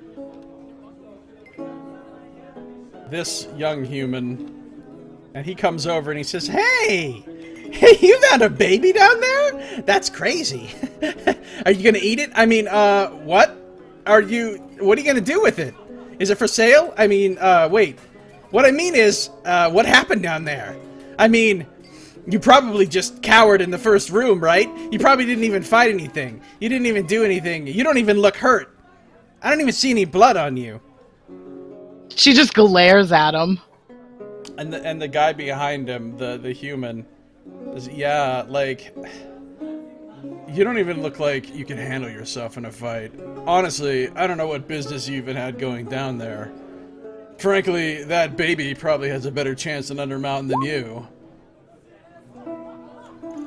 She's just sitting there, like, she doesn't even know what to say. Like, everything that, like, emotionally has happened at this point, like, is, like, crashing down on her.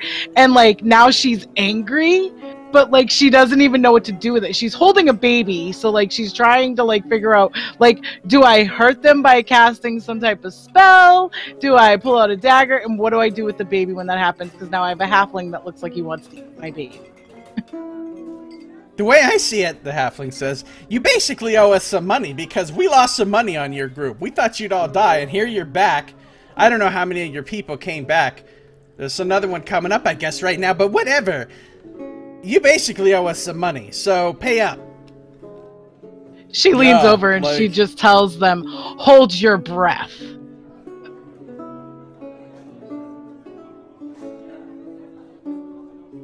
I mean, really, you should leave adventuring to the real adventurers. We go down there, we're gonna come back with a lot of treasure. We're not, like, gonna come back with babies and stuff. What the fuck? Well, be my guest. Bye-bye. Whatever. You're no fun. Look, I'm not gonna harass a woman with a baby or anything, even though that's already what he's been doing. So, like, I'll just wait for your other people to come back up. Good luck with that. And the old guy is sort of just very gently patting you on the shoulder comfortingly. Do you need anything? Can I get you something to eat or drink?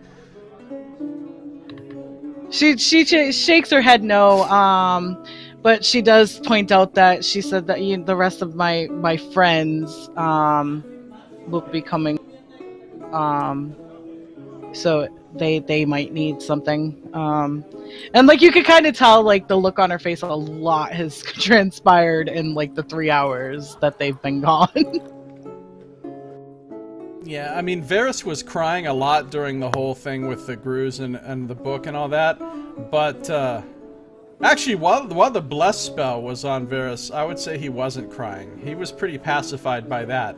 Then he started crying, but then as you were coming up in the well, like, you were probably able to sort of calm him down, and now he's just looking around with sort of curious baby eyes.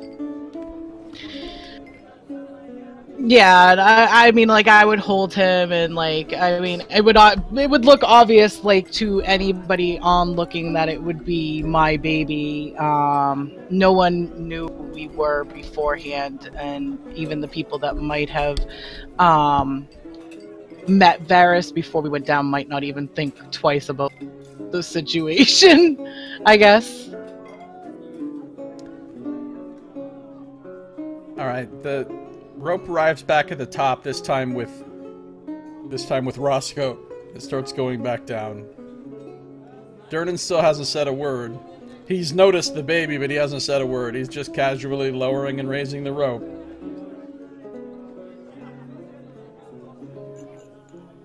I think Roscoe's just gonna find Ara, say, like, stumble up to her and kind of just like whisper, you know, I'll be back soon. Okay? She just kind of nods. She's not going to fight or stop him from leaving. And Roscoe's going to kind of like stumble out of the door and basically head home for a place to sleep at this point. Unfortunately, when Roscoe gets to the door, he finds a familiar, invisible, shimmering wall in his way.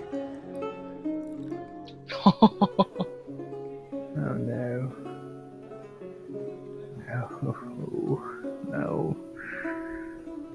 He like lets out like a really long drawn out sigh, like turns like hunched over, kind of like slowly walks back over to Durnan and says, "It seems your thing is malfunctioning again. Can I just take a room in the house?" Durnan kind of clears his throat. He looks a little bit embarrassed. Well, as it turned out, whatever those mages did with it earlier, they damaged it worse, apparently. It seems to be, well, according to them, it's not fixable. It's damaged beyond repair. There's nothing we can do here. So everybody's going to be stuck in here for a while.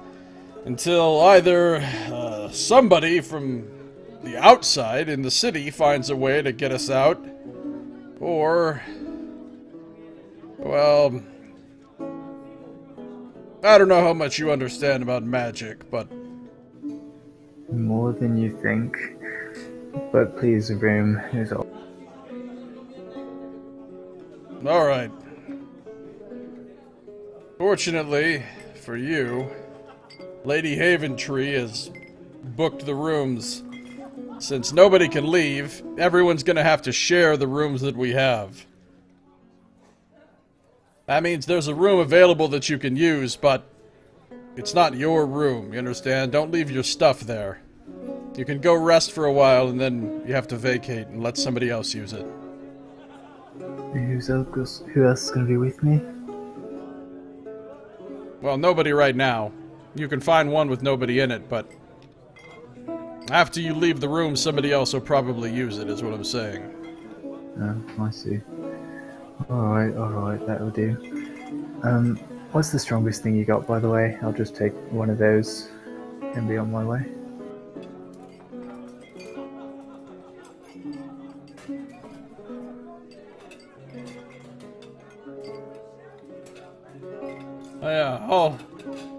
I'll have something sent to you. Go ahead and go to the room.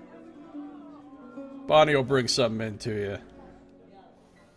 Alright, with that, Roscoe will just kind of head away, avoiding contact with any. Alright, so Roscoe sort of desultorily heads away. You can hear the halfling and the humans sort of mocking you from behind as you walk away, but I assume you don't choose to turn around and engage with them. If anything, Roscoe is going to like unconsciously use his awakened mind feature, and like some sort of witty retort will kind of like snap back at one of them as he like just leaves the 30-foot range, and that will be kind of it with his interaction. Hey, I just had something in my mind.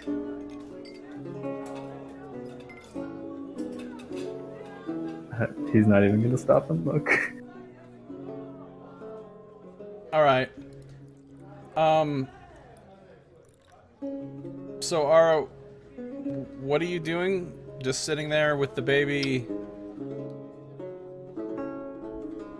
Yeah, I would just sit there with the baby for a little bit, like kind of trying to get my bearings and trying to think of like what I'm supposed to do next.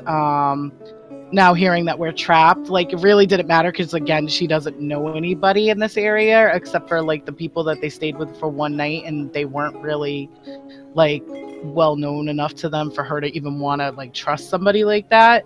So now she's trying to like kind of figure out what's her next step. She's stuck in this yawning portal. She's got Varys as a baby. She has to find a way to change him, get him back to who he was, and decide like basically where she's gonna go from there. And so she's just sort of waiting for the rest of the party to come back up and maybe have a discussion or like some sort of inspirational hitter as to what she's going to do. All right, who's coming up now? If half the party's up and half the party's down at this point, Midge is just gonna like go for it. Like she doesn't wait to be like, oh, do you want to go, Katrin, or not, or Sardick? She just goes. Yeah, Sardick will actually give her a nod as she goes. That's all right. I can get. I'll make sure to get Katrin up the well.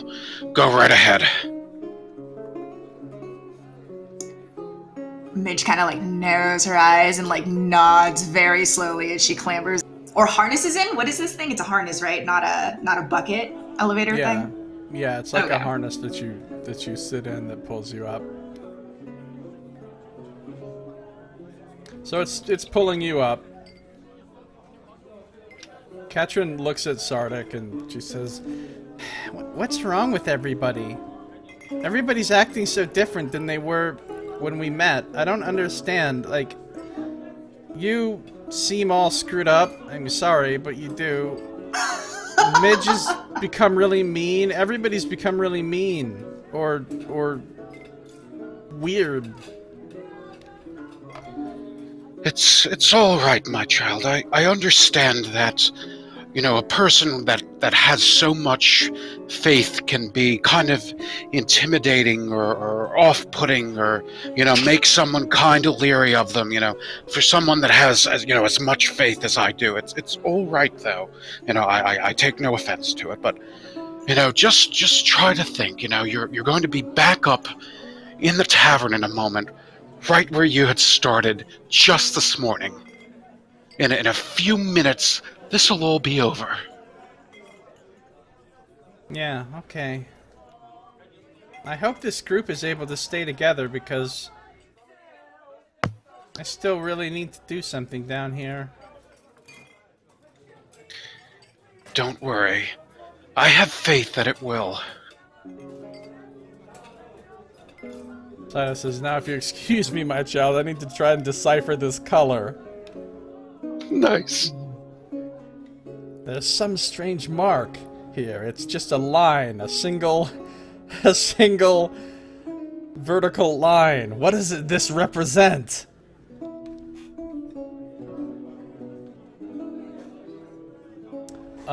Alright, so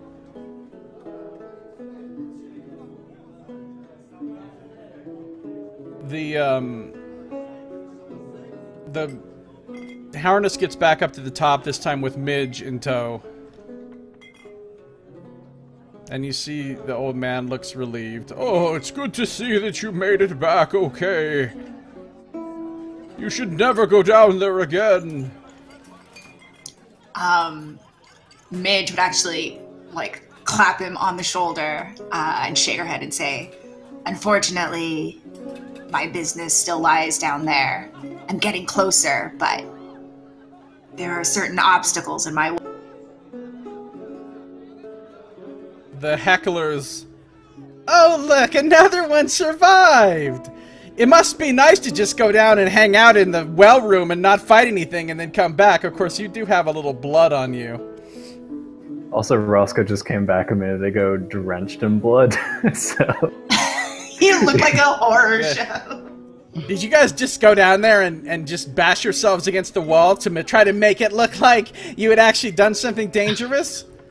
And the human is like, yeah, honestly, I don't even know why you're down there. You should leave this to real adventurers like us. And by the way, you owe us some money because we lost some money on you, and that's your fault for cheating. Yeah, you totally cheated. So as they're having this entire back and forth, Midge is just gonna, like, look away from Morn just very slowly, and she's just gonna stare at them the entire time they're, like, having this conversation, just, like, blank-faced stare.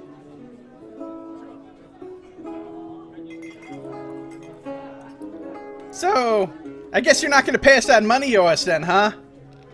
Says the halfling. You want money, you should come down there with us next time. Who knows what you might be able to find down there. We could come down Who knows there right what, now and kick your ass. Hold my baby! Or on the other side Nice. of the tavern. Midge just kind of smiles a bit and says, alright, well, if you're coming down there next time we go back down to, kick my ass, I look forward to it. I mean, the bet is supposed to be for 8 hours. You're supposed to go down for 8 hours, and you just went down for what, like 3? I mean, come on, 3 hours? What is that, baby's first, adventure? And he looks 8 at the hours, baby. what are How you... many hours have you He looks spent at down the there? baby and he points, literally? What are you talking about, 8 hours? What bet? We'll get down there when we're ready. We're not just gonna go in half-cocked. Yeah! We're going in fully cocked! I bet you are. How much you ought to pay for that?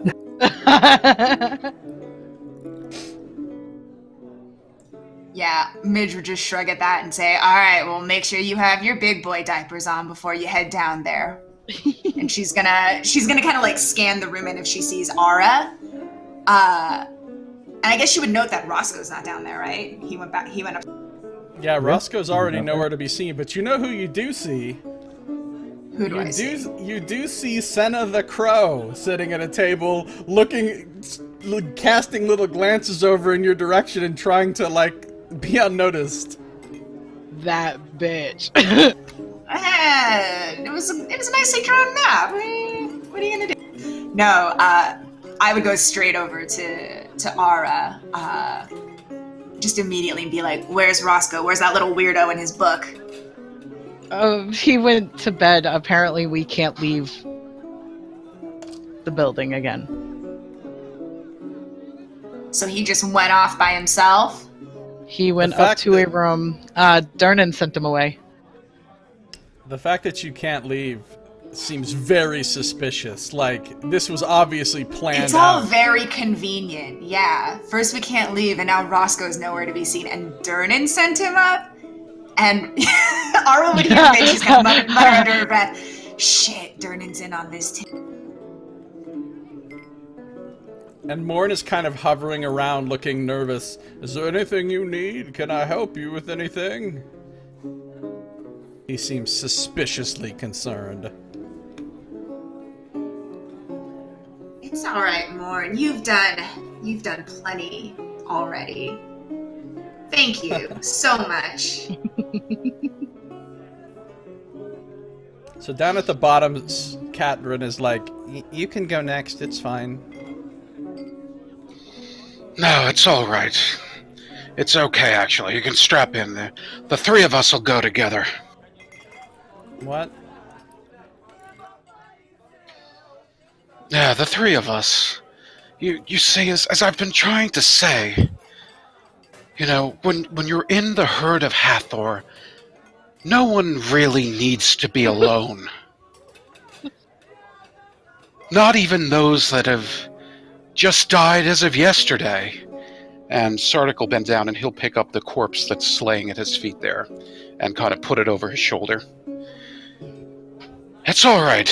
You go ahead and take the rope up and, well, this one and I, well, we'll go ahead and take one last stroll up. He's gonna keep the body. You did find that body. Mm-hmm. It's yours. It's your property. And she's like, she looks at you all suspiciously and sort of shakes her head. No, you can go ahead and take your corpse up. I'll wait until the next time. Thanks. Sardick will kind of sigh and, you know, look at her, you know, just with a sort of a benevolent look. And he'll shrug and he's just going to kind of bend down and squat and then jump up into the well and start walking up the well himself. Oh yeah, you don't even need the rope. You could have left us. Spider climbing boots. Mm-hmm. It's called a funeral march, Katrin. You've got to bring the body under your own power. It's just something that's done. It's for decency. Now, come on. Let's all go together.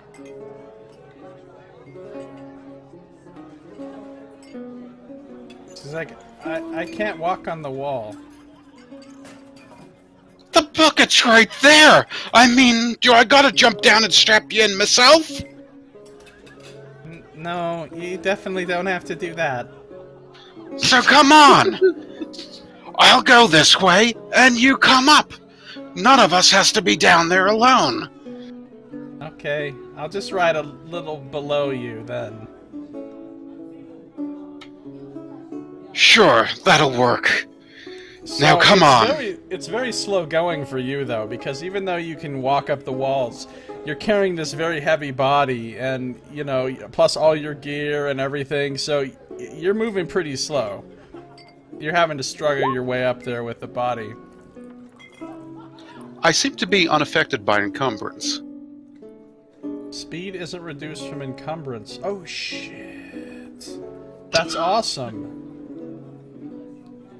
So yeah, you just pick up a body and just cruise along with it at full speed, exactly. right up the wall like it's nothing. Just like a pallbearer, just... That's amazing. You're the ultimate carrying person. You could be the pack animal for the group. You could like pull a wagon or a chariot or anything. Exactly.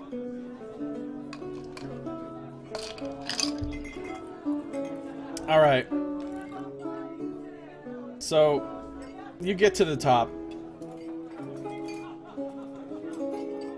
Ha! Ha ha! The halfling's immediately pointing and laughing. They do have a body, see? One of them died! Yes! Pay up! Pay up! And the other guy starts collecting some coins from some other people around. Huh, I knew you wouldn't all come back. Sardick will go ahead and approach him and go, friends, do you actually know who this is? While we were trapped out there when we first came in, he just jumped in. I don't know who it is. Oh, yeah. I guess that is that guy that jumped in. But what happened to your other person then? Because you had 6. Still down there? Whatever. You're still bad and not real adventurers. And you came back too fast, and we're better than you. Yeah, and you owe us money because we lost money on bets and stuff. So you gotta pay up.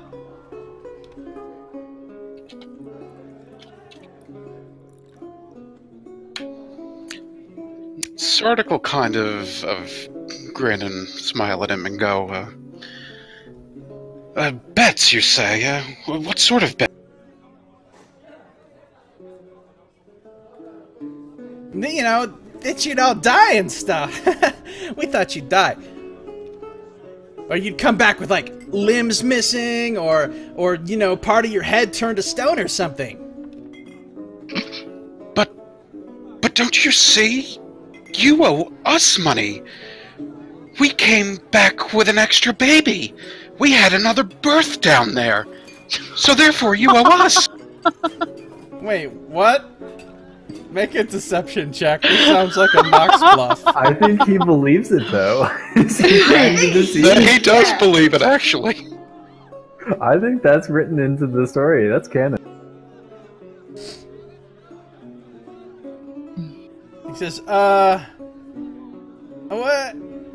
The two of them look at each other, and the one guy, the human, is like, this is bullshit. Whatever.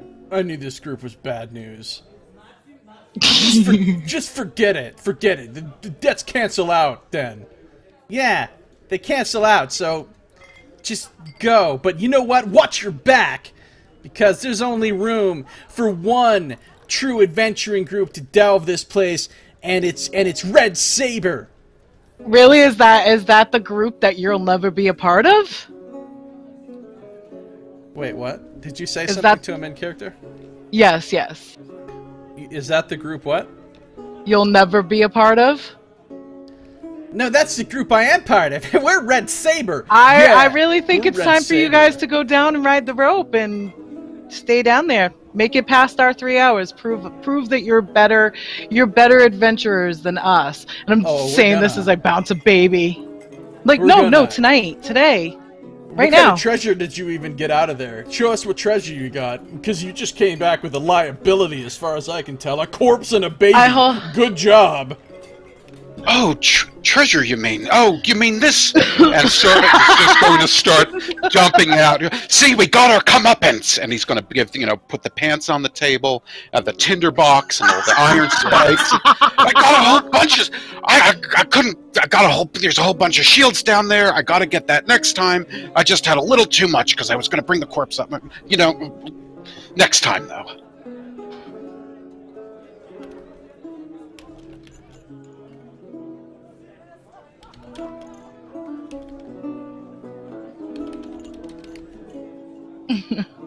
Hold on, I'm just making a couple notes.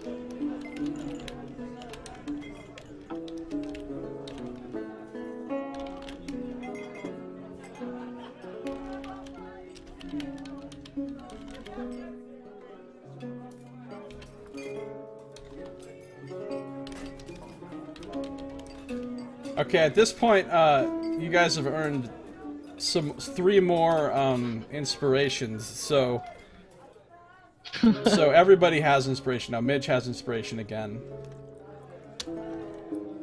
Hey. At the mention of treasure and then seeing Sardick take all that stuff out of his pockets or whatever, Midge definitely, her hand goes to her pocket and she just, squeezes the, that rat head token, but she doesn't say anything. Alright, while you guys are having this whole situation with these two idiots, you notice Katrin sneaking around behind them very cleverly while they're distracted with Sardick's show and tell session.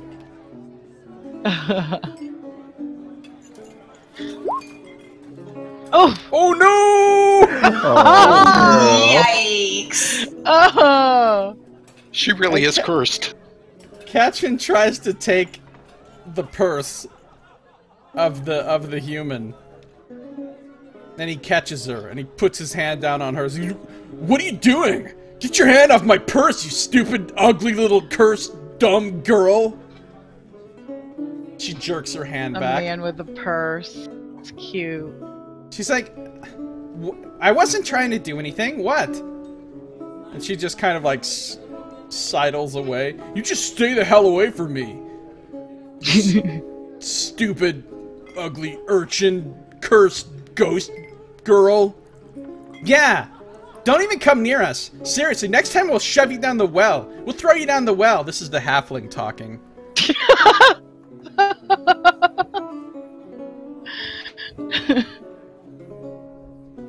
So I kind of muttered to Midge, and I'm like, give it about a year, and Varys will be taller than the halfling. Nice. Whatever. We'll see you again, but you know what? There can only be one primo adventuring group from this place, and it's gonna be Red Saber, not you clowns. Look forward to the day where you prove that right. Yeah, kick rocks. Yeah, fucking kick rocks, says the human. Both of them put together is a box of rocks. Can I just kick them?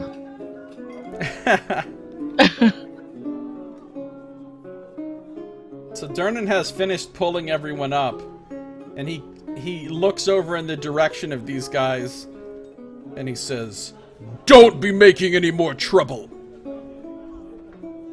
After the last time, you're on thin ice. I'll throw you both down the well myself if you stir anything up again." They immediately shut the fuck up and look very sheepish and go right back to their table. Peace be with you, friends.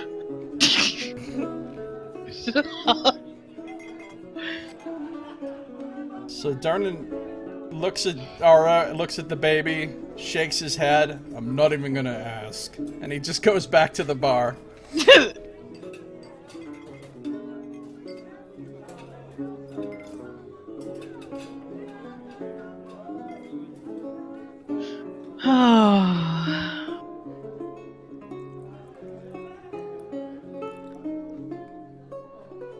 I take it that they don't just like have fresh milk and a nipple laying around somewhere. Just casual. Magic. Somebody just casually lactating. Isn't that a cantrip or something? What? Casual lactating? I think that might be a Lactation cantrip. Yeah. So Bonnie comes back and finds your room, Roscoe, and brings you in a hand keg of whiskey. She says, "I hope you're alright. It can be rough down there. I understand you need to rest and recover, and maybe this will help. It'll be one dragon."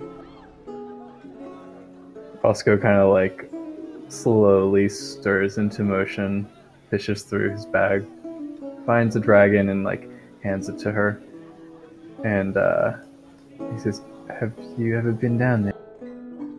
Oh no, of course not. He's probably I serve drinks and food. I wouldn't go down there if my life depended on it. I wouldn't either, but here I am. Yeah, going back again soon, I think, too. Well, thank you very much. You've been very kind. Just so you know, the baths are open. You can take a bath if you need to. They're just down that hallway and to He, the like, left. Looks down at himself and says, "Maybe after I rest a bit." He's like covered in blood too. This is like any sane person would be like, "Oh shit, yep, time to do that." So Well, you know where we are if you need anything else. thank you, man. Get some rest. If you just let my friends know that I'm up here where I am if they need me. Okay, I'll let them know. You're very kind. Thank you. So she leaves. Bonnie comes out. She lets you guys know what room Roscoe's in. He seems like he needed a rest. Really looked like he needs some medical attention, but I guess he was okay. Yes, he read most of the time we were down there. He needed a lot of rest. Did you say he read? Yeah, he read. He spent that hour reading his book. That's true.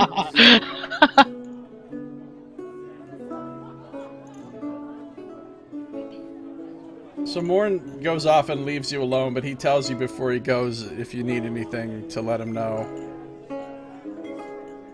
And he implores you once again, do not go back down the well. You got lucky this time, but next time you won't come back at all. As he walks away... Oh, sorry, go ahead. No, I was just gonna say, Midge looks like she wants to say something about that when he says specifically that. And then she, like, thinks better of it and doesn't say it when he's still around. Ara kind of, like, not, like, really directly to him, but offhandedly says, well, I need to figure out a way to feed this baby.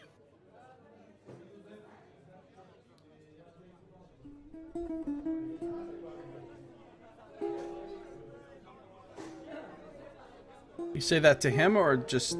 Just in general, but, like, I mean, loud enough maybe that he might have heard it as he was walking away.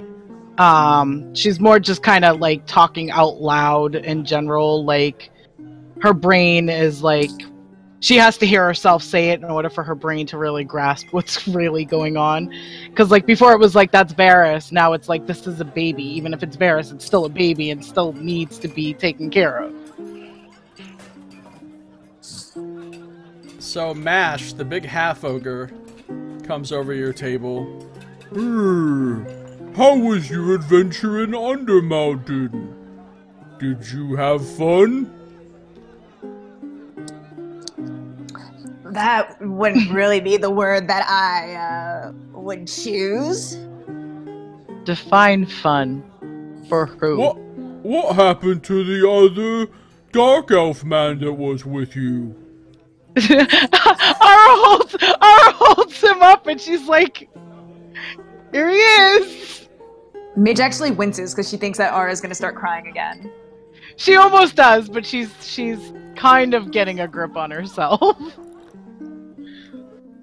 Katrin seems to have vanished as well.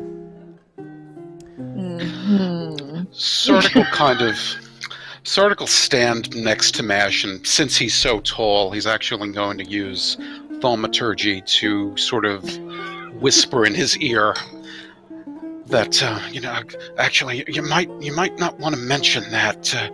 I think the guy kind of ran off once she had the baby down there. You don't want to, don't mention. As Sardick says this, Midge just deadpan looks directly at Ara and, like, does that, makes a clockwise, like, the crazy sign with her hand. Ara tries to laugh, but instead just bursts out in tears again. I was afraid that was gonna happen. It's okay, my child. I have it under control. He won't ask again. It's all right. If you're looking for like something that can care for the baby, I know an alley cat, and she kind of takes in all the neighborhood strays. I think she would be a really good fit. Or little known fact, rats can actually be very nurturing of their young, up to a certain age. I think Varys might still be right under that threshold. If you're looking for caretakers, I'm just saying. She's sniffling. She's like, I'm not really looking for a caretaker. I'm looking for more somebody to fix him. Well, the servants of Hathor many of them are able to produce a great quantity of lactic fluid. If you really want me to try, I would give it a shot if you like. Yes. At this, like, she's got, like, tears streaming down her face. She's, like, the baby's probably, like, freaking out because she's freaking out and can feel all of that. And she just starts laughing. And she laughs so hard that she starts crying again. Alright, hold on a second. Is this what that mage did to him? Is that mage is doing something again? He can do it up here, too? At this point, Midge just has her hands, like, her face is in her hands. Wow, this is amazing. Let's take a super fast break. We're about the halfway mark here. You Just guys a want to take laughing a break. Just think about everything that's happened. just a break Hilarious. to go laugh and cry in the safety of your own home. So lighthearted, everything. I'll be back in just a couple minutes. Feel free to Same. step away as I need well. to try to fix my computer, yeah. So I'm going to take a super fast break. Stick around, stay tuned, don't touch that dial. I will BRB in just a couple of minutes. Hashtag super fast.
Okay, I'm back. I'm back. I am back. Me too. I'm here. I'm just gonna keep myself muted for the time being. So, did you figure out your computer thing? I just restarted the whole thing, so now I'm just waiting for it to boot back up. Saito, we're gonna need you to reinstall That tends to Discord. You're fix fucking problems. up Tiff's computer. Hashtag Saito's fault. Yeah, Sato probably has to reinstall Discord for it to work. I mean, I don't know this person personally, but yeah, use him as a scapegoat.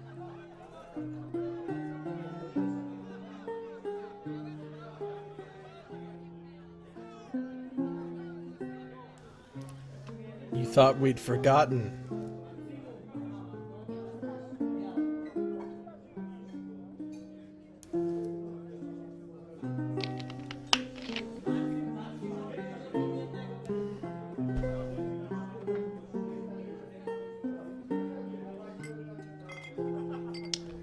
Now that you're back in the Yawning Portal, it's like...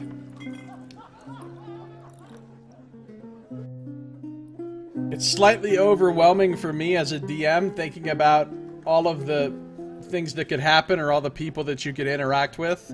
You know what I mean? Like, versus when you're in the dungeon, it's always very limited to just what's right there. you know. From my perspective, I don't think we need to spend a huge amount of time here this go around because we were just here. I get what you're saying at least, but I also think I don't that, think like, you need to do a whole lot here. Definitely.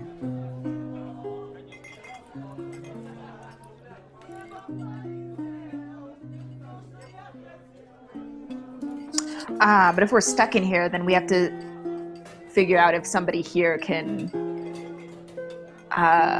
greater restore Sardick. That is, if he even wants to be quote unquote fixed. Maybe he likes the way he is now. the way I see it is I just restored some functionality until he got greater restoration. Oh, it was like a temporary. It was like the duct tape over the leak, not an actual Nice. fix. The back alley greater restoration. What are you doing with this body? Well, he doesn't know that we're sealed in yet, so he would begin asking around, like, okay, do you know where this guy came from? You know, obviously, well, he doesn't know that, but he's a noble, so someone should be aware of something with that. Ooh, greater restoration is 640 dragon.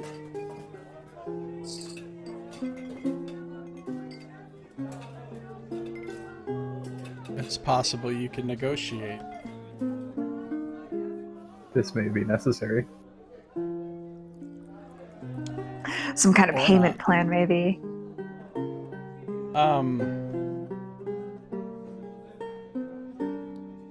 Yeah, so I guess we're all more or less back.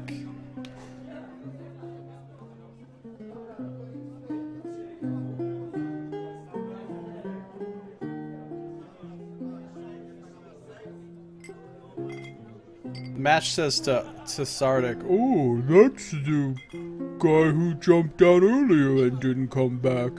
You brought him up. Good for you." Yes, thank you. It seemed the right thing to do. Would you happen to know of if there's any friends of his that are around or anything like that? Well, his friends left and now nobody can leave, so I don't know what to do with him. I guess you gotta ask Durnan. Nobody can leave. How come you got a baby? He just says that to... Alright. Sardick again, thaumaturge, and go, remember that the guy that left, because she had the baby down there. It apparently, like, while she was having the baby, he kind of, like, ran off in the confusion. So, you know, just, it's like all one big thing. Oh.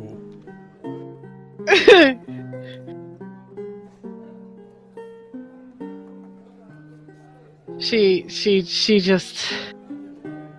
just bounces the baby and like focuses on the baby. Like, she doesn't know how to really explain that it's Varys and it's a spell. And I mean, as simple as it is, she kind of tried to explain it to Sardick before, and with his lack of intelligence at the moment, he's not getting it.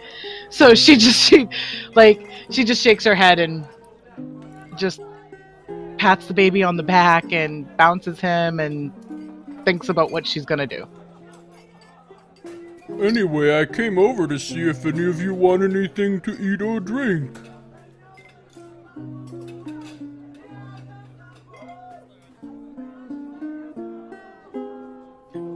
Well, I could use a bit of mead myself, actually. Oh, mead. That's an excellent and popular choice.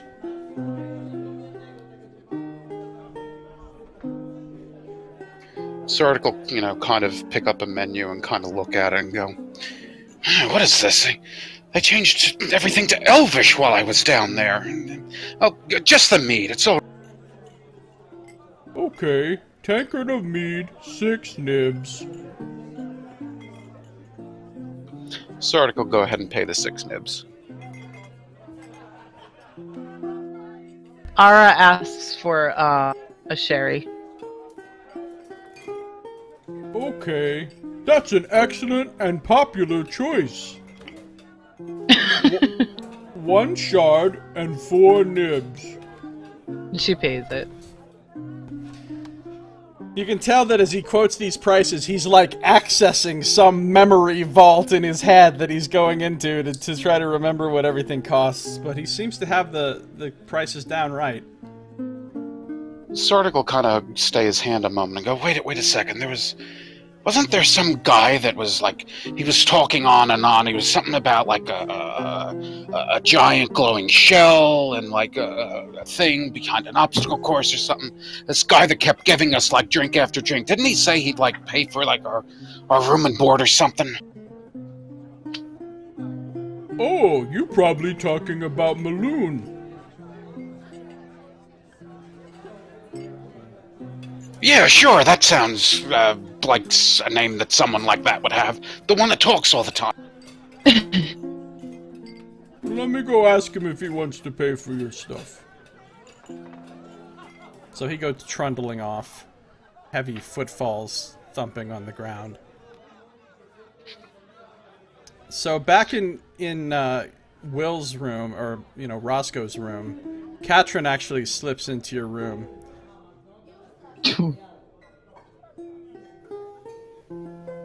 Roscoe is kind of like lying in his bed, and he like does as little motion as possible to like have his eyes go over to see who it is that just came in, sees it's Katrin, and just like turns back to his head being. His head being what? Just like he did like as little motion as possible to see who it was, and then went back to his position of just like staring straight up. So you're just laying on your back, staring at the ceiling, basically. Yep. Still probably fully clothed, all that sort of stuff. She plops down on the other bed in the room. And she says, "So, are you okay?" Honestly, Katrin, that was a lot of 3 hours. It wasn't.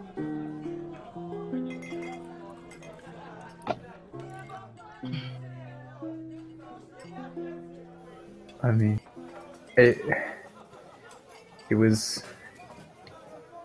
you know, we got to go so far in there, and we cleared what? The room that we started in, a hallway, a corner, a secret room, maybe, kind of thing, another room, and we had to go back. Are we going to have to come back here every time we move 4 rooms? Take no more than 200 steps down there? Well, it may take a while, but as long as we stay together and we keep trying, we can do it eventually. How can you say that? It's such a long road. It's so far. I don't think our group can make it. Yes, we can.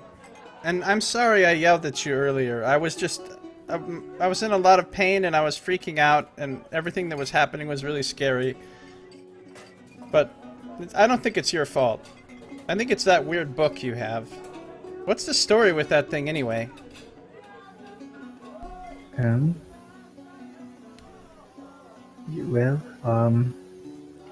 do you know what I do in life normally? Aside from all this. You said something about archaeologist or something, right? Yeah, I spent my entire life studying and looking at books, and you know, maybe one day I would find some great discovery that meant something. And well, I didn't, and I never was going to until I found this. And I don't know what it is, but somehow reading it has made it so clear that I can be and do something important. And then, you know, going down there and not even making it 8 hours, the standard bet that all these stupid people down here bet on us, not even making it 8 fucking hours. how are we going to find the thing that the Mad Mage Houster himself can't even find? Well, I don't know, but let's just keep trying and we'll do it. We'll do better next time. Cheers to that, at least. I'm glad you were with us. It was very helpful. You mind if I take a nap in here too? That's my plan. You're more than welcome. Alright, so she attempts to go to sleep.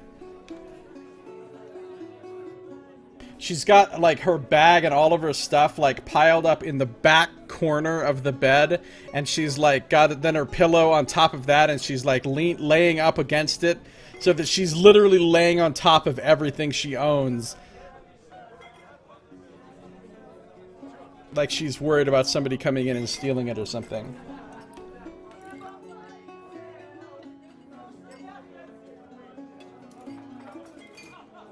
Alright, so back out in the tavern. What are you guys doing?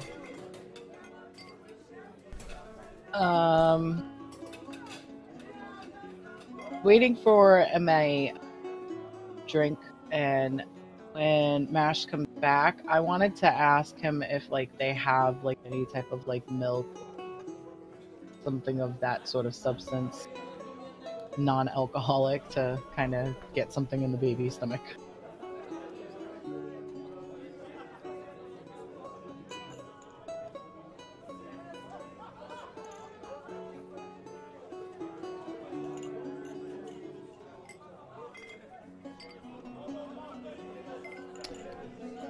Alright.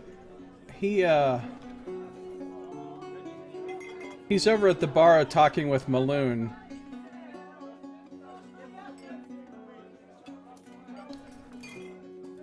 And as he is, the urchin boy, Tefera,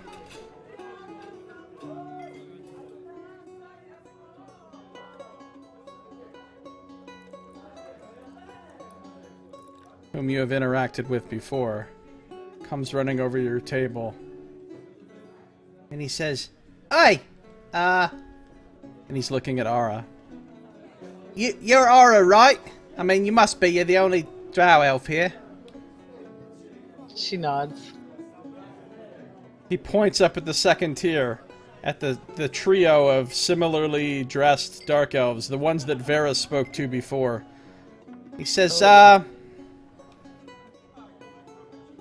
they want to talk to you. She says okay, and she gives him a nib. Thanks. He pockets it, goes running off, and consults with his other two urchin friends in the back corridor.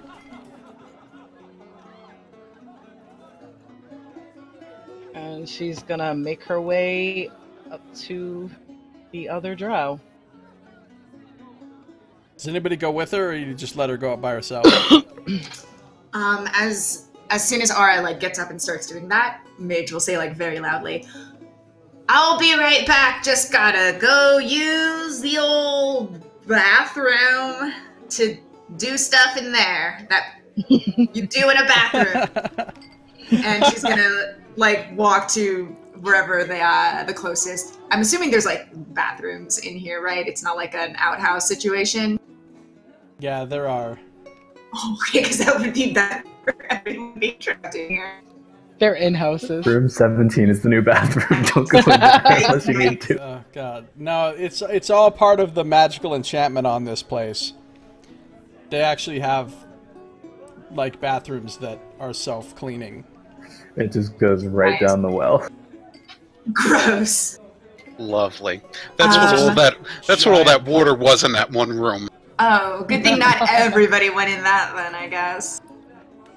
No wonder Midge felt at home. The path of harmony is meant to be shared. Yeah, like, It once is. she's in there, she's going to try to wild shape into a very small... Into a very small what? a spider. Okay. And then assuming there's, like, you know, a crack that she could then get out of, or like a lock hole or something. She's gonna creep out of the bathroom, and then just like up along the wall until she gets kind of like, you know, into like a corner, like a seam essentially. She's gonna essentially follow Aura, but in her spider form. All right, spider. I love that she chose a spider for like the drow encounter conversation. Nice, that's true. What is Sardick doing? Well, before Aura leaves, he'll say, you know, if you want, I'll hold the baby for you if you don't want to take him up to the second floor there. She pats him on the shoulder and she thanks him and she says, "This might be helpful in my defense." Because although Ara never heard the actual conversation that Varys had with them and isn't really aware of what he was doing with them, she was aware that they had a conversation. So like she has a feeling that it's going to be one of those that happened kind of situation. So she's like, got the baby to kind of prove it. Like, not many drow are born with the markings that Varys was born with. Alright, peace be with you then. And you. And she walks over. Okay, so you climb up the stairs to the second floor, and Midge creeps over there as a spider, unnoticed by anyone. After you see Midge, you see the drow in your group going off to do some drow scheming with some other drow.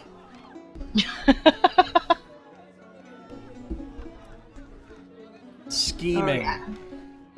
Oh no, I'm on to her and her little tricks. Alright, so you get over there, and, Oh, a spider stomp. No, your people, not that Midge would know, but you love spiders. No, I don't. Oh, that's right, Aura is the... Yeah. Rats. So you see these three guys. Felrek, Lafine, Krebig, and Soloon. Soloon's the guy that's always constantly staring at all the elves and half-elves hatefully. But he looks at you with interest as you approach, seemingly sizing you up. The other guy, Krebig, next to him, he's the sort of more muscular of the three. He's also looking at you with interest. But it's Felrek Lafine, the very androgynous, sort of feminine-looking one, that actually lifts a hand and makes a beckoning motion over to you. And Felrek seems to be looking at the baby very curiously. And he says, "Hello. You are the one that was with Varys, yes?" Yes, was. I am. And she looks down at the baby. It doesn't escape my attention that that child bears a striking resemblance to the man Varys. That's because he is Varys. Felrek raises an eyebrow. Varys has been turned into a baby. It would seem that way. Like you could see like in her face, like, she just wants to start crying again. It's like she's reliving it all in her head.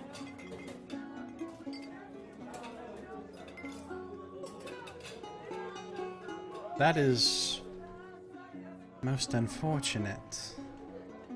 I'm sorry that this has happened to you. I never introduced myself. I'm Felrek Lafine. I met with Varys earlier.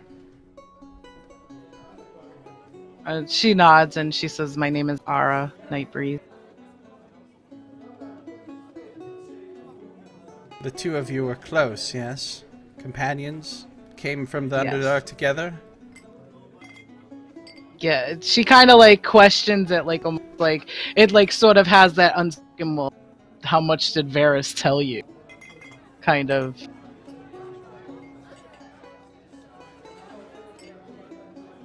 Well, it would seem that you have a complication, as it's impossible for anyone to leave this place, and I am told we will be stuck here for quite a long time.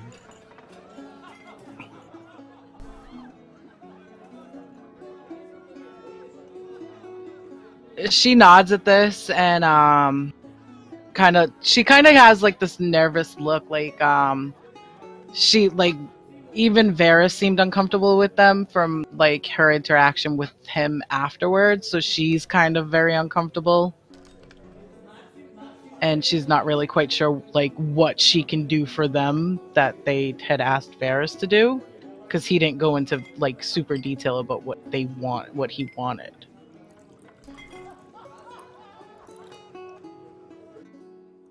Did you have business of your own in Undermountain, or were you merely accompanying him? I had business of my own. So I would assume that you wish to return, but perhaps cannot now that you have this responsibility. Well, I was hoping to potentially find a mage to see how to reverse what's been done.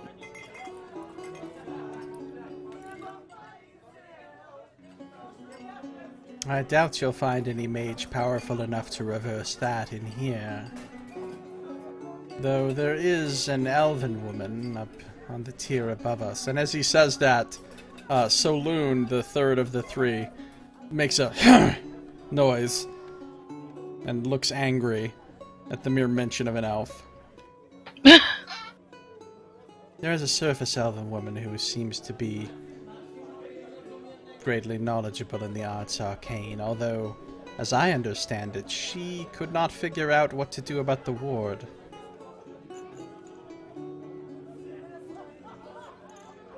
Would I, like, from being stuck in the ward, would I recognize who he might be referring to?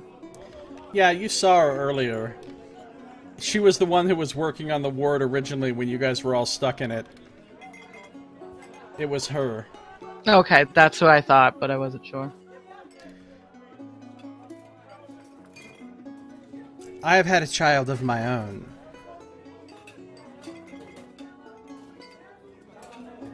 And by had a child of my own, I mean gave birth to a child of my own. I was not born male.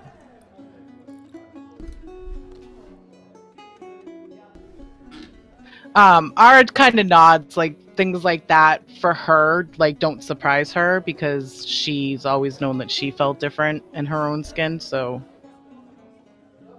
Not in, like, the gender kind of way, but it wouldn't shock her that, like, a female would go against what most Drow society would expect them to. So she just kind of nods and, like, sort of feels, like, more comfortable now. Because it would be a very personal confession to make to someone that he doesn't know.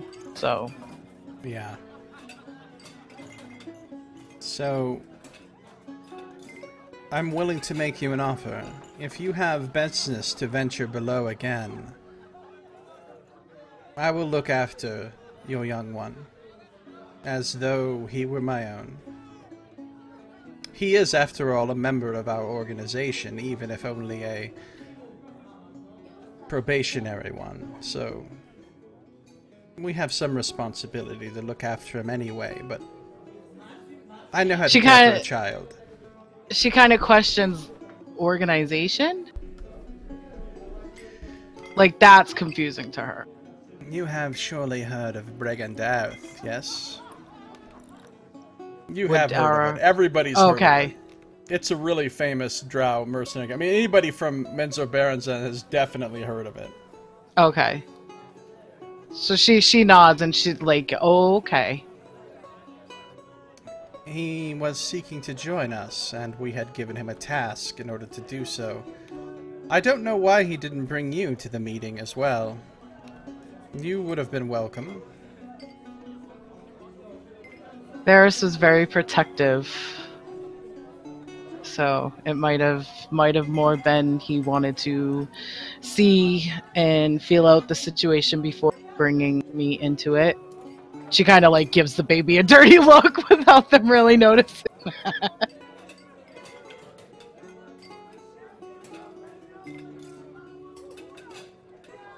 I suppose the biggest challenge will be feeding him.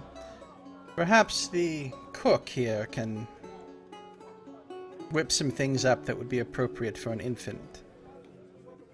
Yeah, that was going to be my question the next time he came back to our table. He waves a hand and, quick as a flash, Tefera comes running back up to the table. He says, "Boy, fetch Arlo Butterbarrow for us." The boy says, "Alright, will do." And he tosses him a gold dragon. Good Captain Prarg up in here. So the boy goes running, bolting, easily, deftly maneuvering through between the tables and chairs and legs. So anyway, Ara, I can look after Varys and make sure that he is safe and taken care of. If you would perhaps be willing to take on his task that he agreed to. What was his task? I have it down, actually.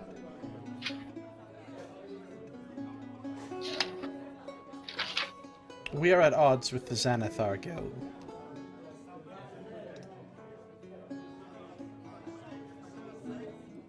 Our captain has ordered the destruction of this guild, which has not only become a problem for us, but for the whole city. There is an agent of the guild, a Duergar, named Droon Stonedark, in the city of Skullport. We need him brought back alive, or we need his head. The choice would be up to you.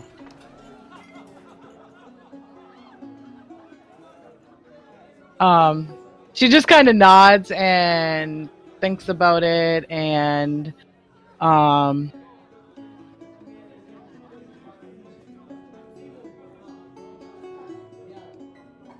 she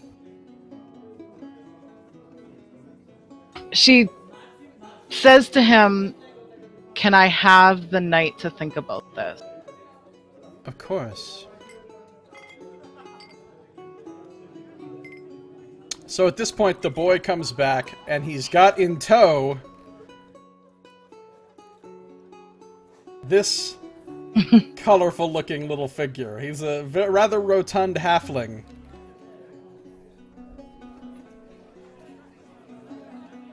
And he says, "Eek! What is it now that you're bringing me up here for?"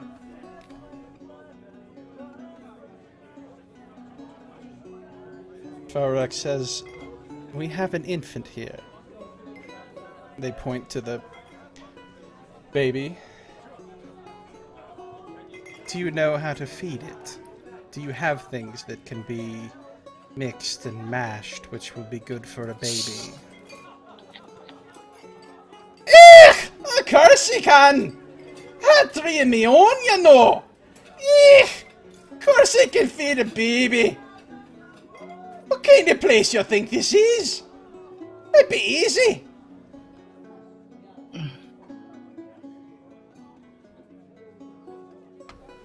Ara looks at him and just says, "I would greatly appreciate it." Falrex says, "I will be happy to pay for any costs related to keeping up young Varys."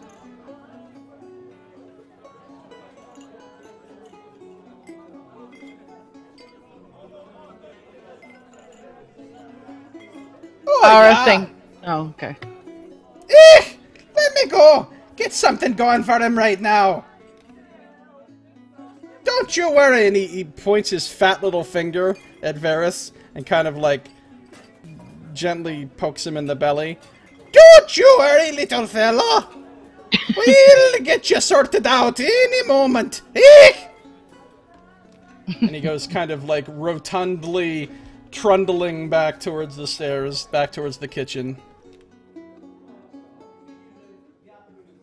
As I tried to find a pompous way to say turn into Ara a says, I can pay for anything for now, until I give you my decision. Mainly because she doesn't want to be indebted to them if she decides not to do it or finds a better way, or off chance, not that she thinks it will happen, off chance that she can find that can turn him back. As you wish. We can do this however you want. We are friends to those who have escaped the ways of our subterranean kin. I would be willing to help you with this, regardless of whether or not you choose to take his task on. I'm just hoping that you will.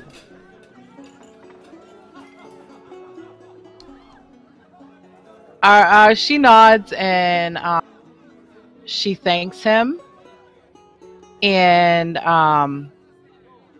just she kind of looks at the other two, like, are they even paying attention to like the conversation or the baby, or is like the third guy, Soloon, has already lost interest in the conversation and is back to glaring angrily at elves and half elves as he can see them.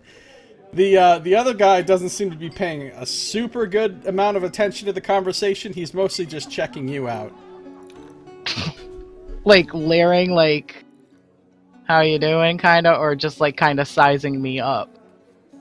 A little bit of how you doing. I mean, he's not being like super, you know, overbearing about it, but he's definitely Okay. He's definitely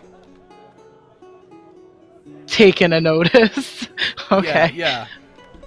But he hasn't said a word. Neither of the other two have said a word. Ara thanks him and says that I'll let you know by dawn. I may have my own conditions. If that's okay, we can negotiate things. Of course, I understand. And she like kind of like nods to them and turns and tells them, you know, have a wonderful night if you are locked in the place, and turns and kind of walks away. Okay. With like a heavy decision to make. So, obviously you observed all of that, Midge. Mm-hmm. And Nox is still chilling down there. Mash would have come back to your table and brought you some drinks. Actually, he brings you a whole tray of drinks, those you ordered and those you didn't order. He says, "Oh, Maloon was happy to pay for some more drinks for you." And there's actually a little bit of food on there. That's most excellent. Thank you very much. Please thank him for me as well. And if he's looking that way, Sardick will kind of wave and give him a nod.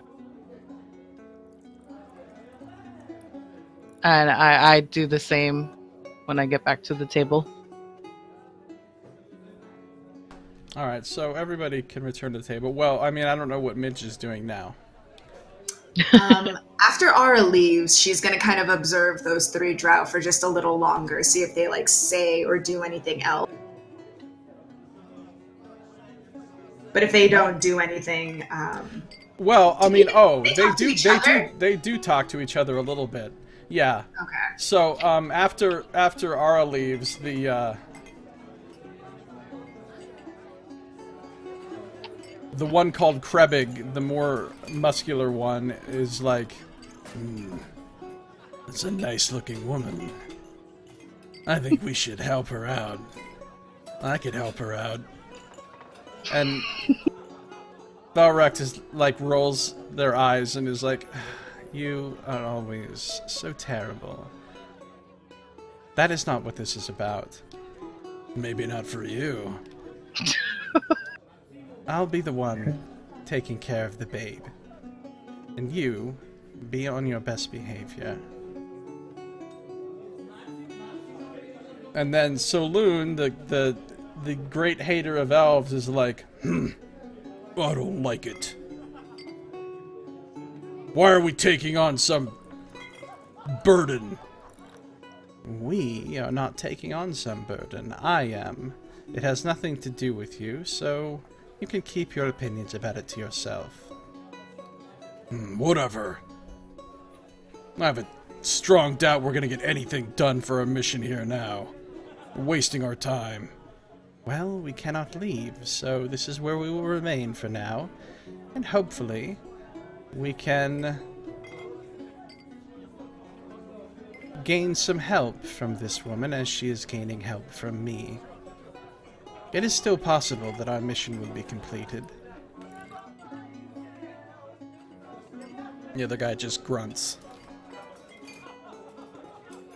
And then they kind of go back to sitting in silence, having their drinks and...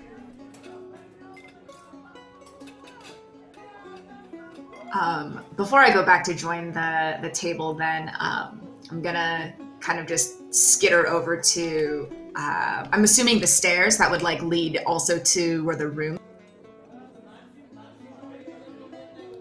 Yeah. I forget who told us, but somebody told us, I think no, Durnan didn't tell. Somebody told us where, like, which room Roscoe was in. Bonnie, that's who, yeah. So, Midge is gonna go looking for that room. Alright, you're able to find it easily enough. Is there any space for me to, like, crawl into the room? I feel like we should all be the paranoid ones, I'm just saying. Well, get to being paranoid. What do you mean is there space for you to crawl in? You mean as a spider? Yeah, so like under the door or like through the keyhole or something. Yeah, easily. You can easily get in under the door. And when I'm in there, this thing is just like, it's go and they're both just sleep. What? You were kind of breaking up there a little bit. Yeah, sorry, no, it looks like my voice connection's... Oh, there it is. Once I get in there, I'm assuming I just see, like, Roscoe and Katrin asleep. Yeah, I mean, unless Roscoe hasn't actually gone to sleep, in which case he's just laying there. No, I mean, if it's been long enough that their conversation's over, he would have been back to try. Back to what? Trying to sleep. So then the question is whether he can actually sleep or not. But for the sake of this, if you want him to be asleep, that's fine. I don't care. No, it doesn't matter. Yeah, it's up to you. I mean, he's pretty mentally exhausted, and physically exhausted, so he certainly could be asleep, but... Yeah. And if Katrin isn't engaging him further, he's not going out of his way to engage her. So he at least appears asleep if he's not actually.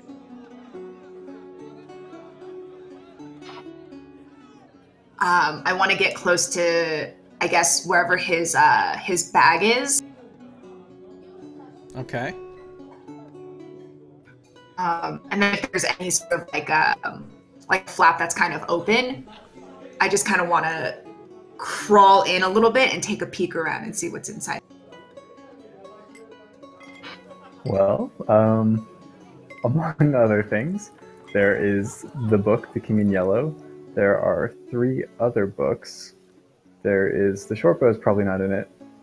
There's a quiver and arrows strapped to the side, a water skin, silk rope, thieves' tools, a crowbar, a hammer, pythons, torches, tinderbox, rations, bullseye lantern hanging off the side, probably a shovel strapped to the side, a tent strapped to the side. There's a lot of stuff strapped to the side. Does he keep a journal? Does he keep like his own writing somewhere?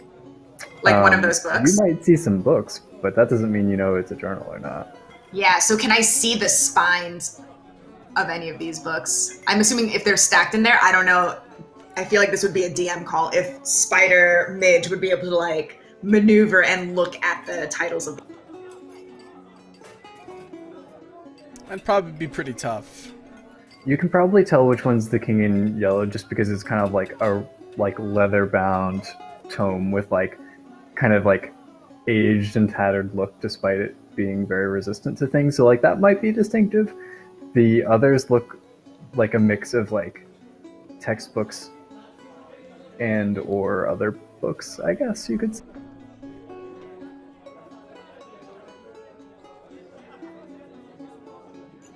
But there definitely are books in there. Cool. Yeah.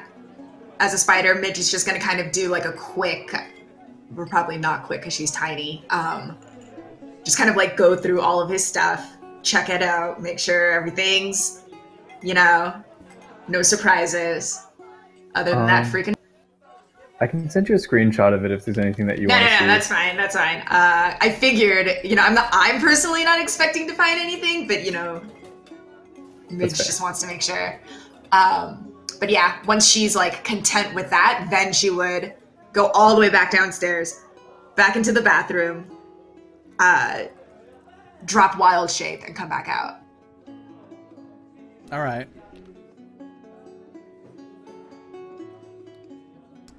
So what's going on with old Sardick there? I guess he's just hanging out for a bit, and then he doesn't do anything special while he's waiting for Ara and Midge to come back. If they haven't come back yet, or if the food hasn't, or if the food is taking a while, which I'm kind of getting the suspicion that it might have with the whole getting the Melon Water Dragon to pay and all that kind of stuff, so that way he can keep his coins. Sardick would go over to the bar, and I imagine Durnan would be over there. Yeah, he is. Are you dragging the corpse with you? Oh yeah, he's got him on his shoulder. Okay. People are looking at you kind of funny. Peace be with you. You seem to have an air of authority around this place. I should. It's my place. Excellent. I was wondering if you might happen to know if there would be any of the friends of this poor soul here that would be in the bar at the moment. Ah, that's that noble kid that was in here before with his friends. Fools. They wanted to try out hard landing and head in the clouds, and they were having so much fun until one of them got cut up down there. It happens. We know the chances, we know the odds, and we take our chances. Anyway, his friends left. He's a member of some rich, powerful family, I don't know which one. They were throwing around gold and platinum like it was nothing.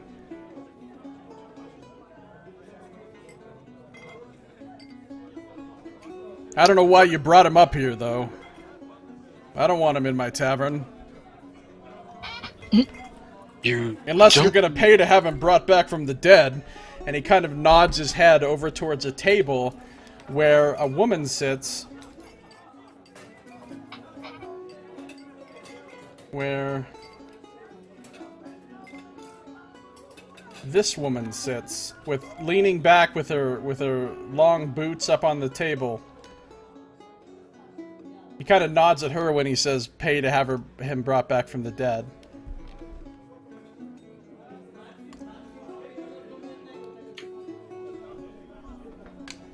You really don't understand why I brought him up. It's simply the right thing to do. People that go down that well, they take their chances. Once they go down there, they're giving up any right to life. Nobody owes them anything. And if they come back, they should come back on their own power. I mean, I can understand bringing your comrades in arms up with you. But to go down and just fish up some body of somebody that you have no connection to at all. Unless you're hoping to get a reward from the family. The reward is the good feeling that you get from having done the right thing, from having done Hathor's work. If you say so. You know, benevolence is a state of mind. You know, I used to be like you know, back when I was, on the ship and back home and all that type of stuff. But, eventually there was a point where I learned that you have to kind of open yourself up to the benevolence of the world, and that to help one's fellow man is its own reward.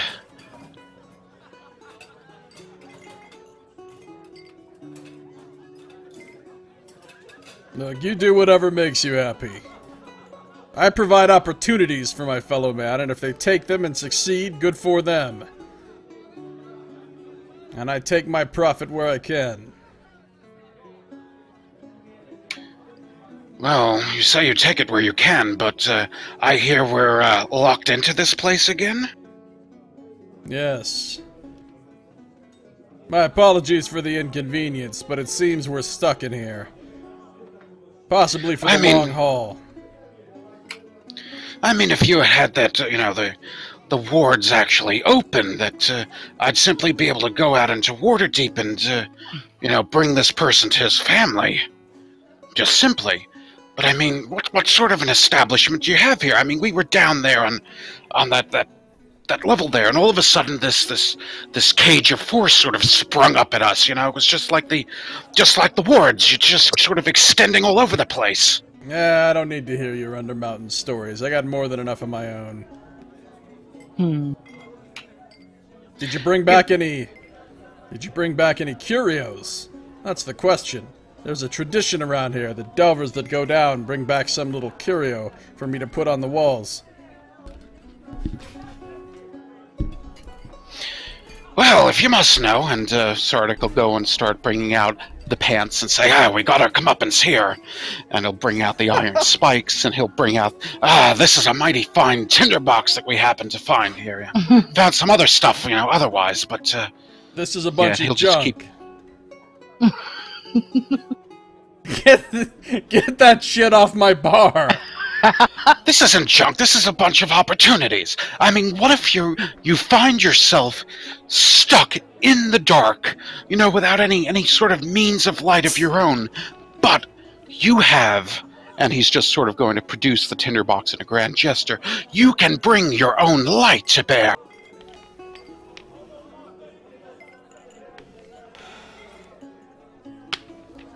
He just shakes his head.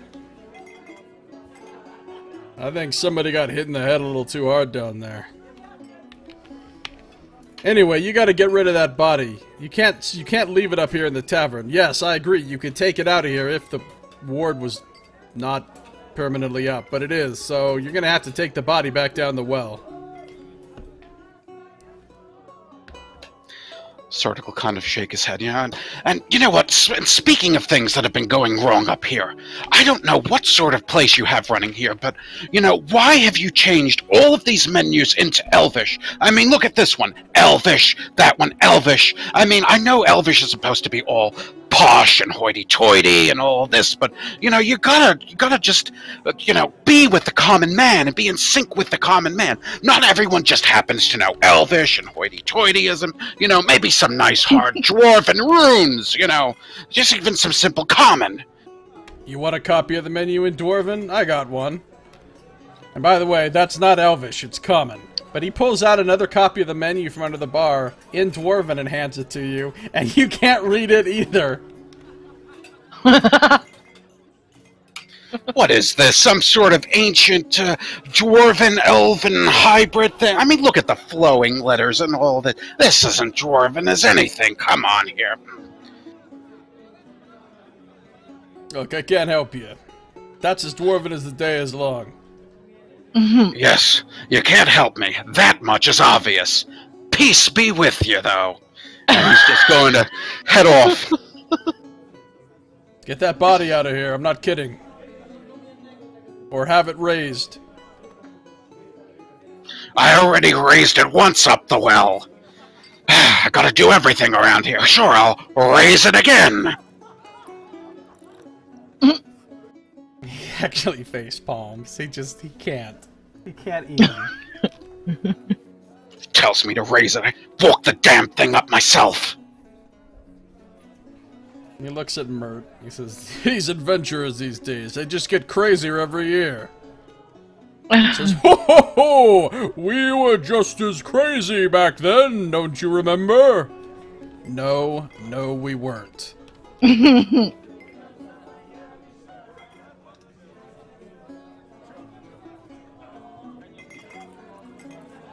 So, what are you doing now? So at this point, as you're walking away from there, Midge is coming back, Ara's coming back, everybody's coming back, and you're kind of all reconverging.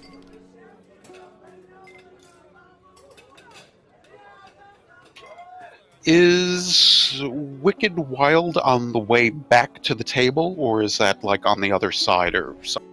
She's kind of on the other side. Okay, yeah, Sardick would head back to the table then and, put the corpse on a seat there and just sort of prop it up like Weekend at Bernie's style. And just sort of just harump to himself about, people that just don't have the communal herd spirit in their souls and need to be saved. And, he'll just start, take a nice straw of meat and a bit of the food there as well. Well, there's a bunch of food and drink on the table now. Maloon kind of looks over at your table and raises a drink and just sort of waves with a big, stupid grin on his face. But the gods are with you. He does not come over to the table to tell you stories. Oh, thank God. Sardick will lift his mug in gratitude and take a deep draw as a toast.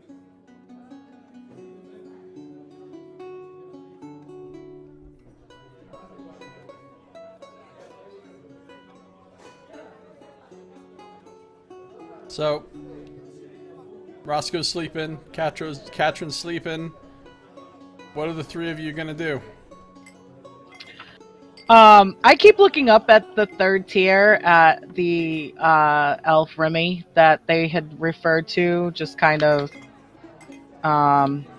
deciding if I want to go talk to her, if she's there. She's there.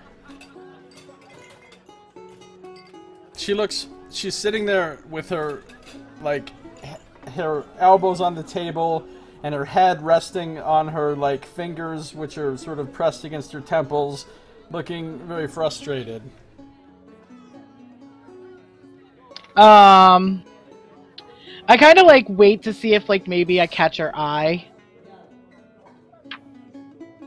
She's not looking around. Okay. I'll keep looking every couple of, every half hour or something until, You see Tefera running around. You figure you could send him up there if you wanted him to. Wanted to send her a message. Nah.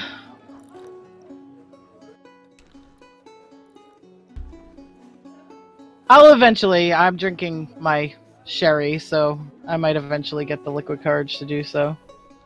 What's Midge doing? Midge is kind of just eyeing the familiar faces in the tavern and just doing mental calculations of what could they possibly be up to right now.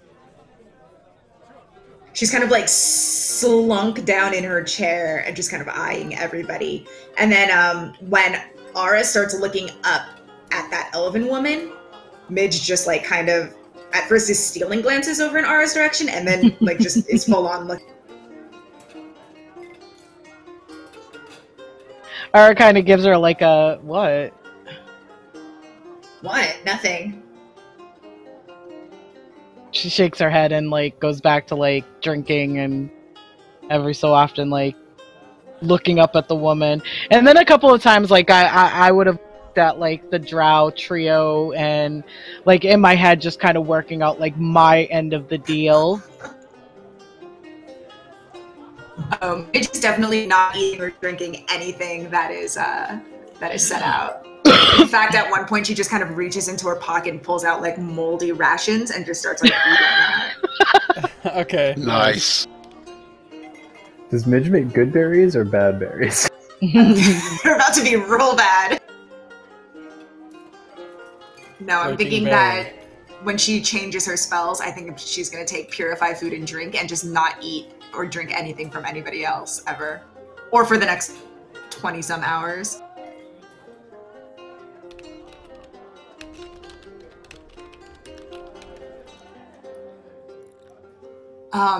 At some point, though, like through a mouthful of like moldy rations, she'd kind of just be like looking from Sardick to Ara, just be like, "So are we going to take a break, or what's the plan? Because I need to head back down there, and you all seem like you're planning to go back anyway." Ara says, I definitely plan on going back down. I just have to make a decision on Varys for now. And I think that we all need a bit of rest. I saw the next sign of Hathor down there.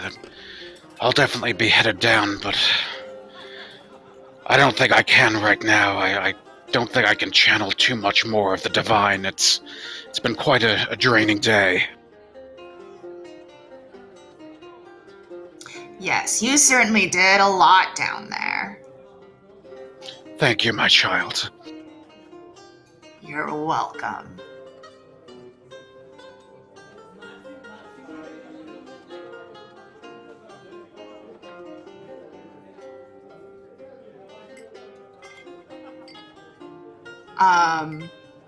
Midge would, knowing that then, Midge would probably look around for Durnan, who is probably like behind the bar. Yeah, he's virtually always behind the bar, unless he's having to kick someone's ass or raise or lower the rope. He's pretty much always behind the bar. Lovely. Midge approaches, and she like hesitates, like it looks like she doesn't want to talk to him. But she has like no other recourse, and kind of approaches and says, I hear that we can't leave this place, so are there rooms available, or do you have like do you have access to like underneath the building, maybe a cellar of some sort, somewhere like cool and damp and dry, or cool and damp and dark? He says, he kind of sniffs at you and he wrinkles up his nose. He says, "We have baths. Maybe you'd like to take one of those first." That's alright, that's not really what I'm looking for. He sighs slightly. "You're with that dwarf, aren't you?" With Nice. is a very strong word. "And the woman with the baby. And the cursed girl. Traveling. Every once in a while we get a trouble group in here." Okay, we have rooms. The rooms have all been rented by Lady Haventree. However, she is sharing them out of her generosity with anyone who wishes to use them. You can't have a room of your own, but you can use a room to rest in for a few hours, and then you have to make room for someone else to use it. I do have cellars under here, but they're all full of all of my supplies of food and drink. You cannot sleep in them. Midge looks very disappointed when he says that she can't sleep in the cellar. I mean, I can scrunch up real small and you won't even notice that I'm there. Why would you want to sleep in the cellar instead of in a bed? It reminds me of home. Well, this isn't your home. This is my home. Yeah. Okay, well, If you want to curl up in the corner of the tavern, you can. she would shake her head. Would I have to share these rooms with someone? Yes.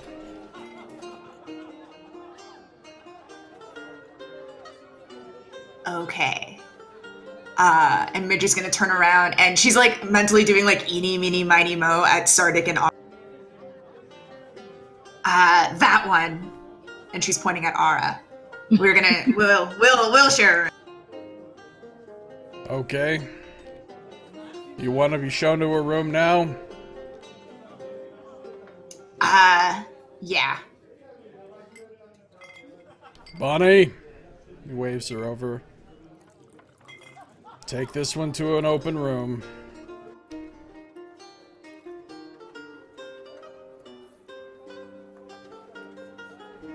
So Bonnie says, "Oh, well, hello there. Hi. You know," she says, "you know, we have very lovely baths here." Yeah, no, Vernon told me that's great for you guys. Really good. You sure you don't want to avail yourself of the bath? The hot water will relax the tension out of your muscles. Oh, no, that's alright. I went for a swim earlier today. In shit water. Nice. Right. They don't know that. They don't know. Right this way, then. I think they can I think they smell it. could tell. Actually, they probably do know. You're right.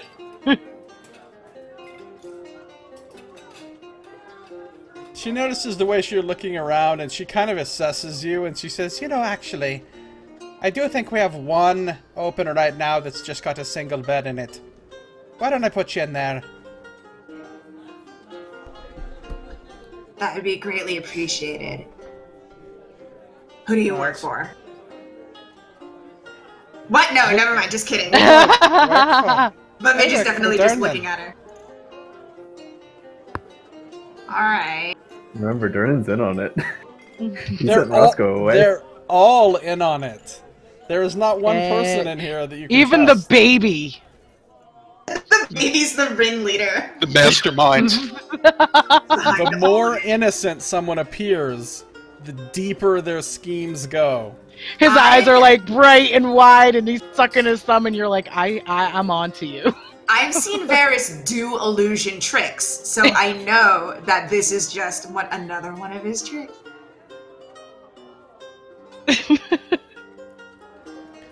So as she takes you to this room, as you get to the room and open the door, this man comes out. You've met him once before.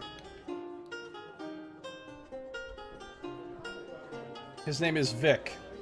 He was cleaning up before. And he comes out and he's got a bunch of sort of cleaning supplies in his hands. He says, "Oh, good to see you again. I trust you are enjoying your stay at Yawning Portal. Don't worry, I got the room all freshened up for you." Did you now? It's very clean. I'm sure it is. If there's anything you need, just ask for Vic. I'm actually gonna hand him. Which one's a silver? Is it a nib or a shard or a shard? Right? A shard. Yeah, I'm gonna hand him a shard, and I'm gonna say, if you see anybody coming in this direction, and then I'm gonna kind of like nudge my. Oh, I guess we're not down in the main like tavern area. The way it works is, this building has 3 floors. The front half of the building, the whole front half of the building, is the tavern and the 2 tiers above the tavern. The whole back half of the tavern is rooms. So there's 3 floors worth of rooms on the back end of the same building that has the 3 floors worth of tavern, basically. So you are on the ground floor currently, but you're in the back half of the building. Okay. Then I would say, especially if you see a drow lady and a dwarf with cow horns, make sure they don't come anywhere near this room. Vic is on the job. I'll mislead them. Don't worry. Hey, may you have a nice rest and sweet dreams. Yeah, okay.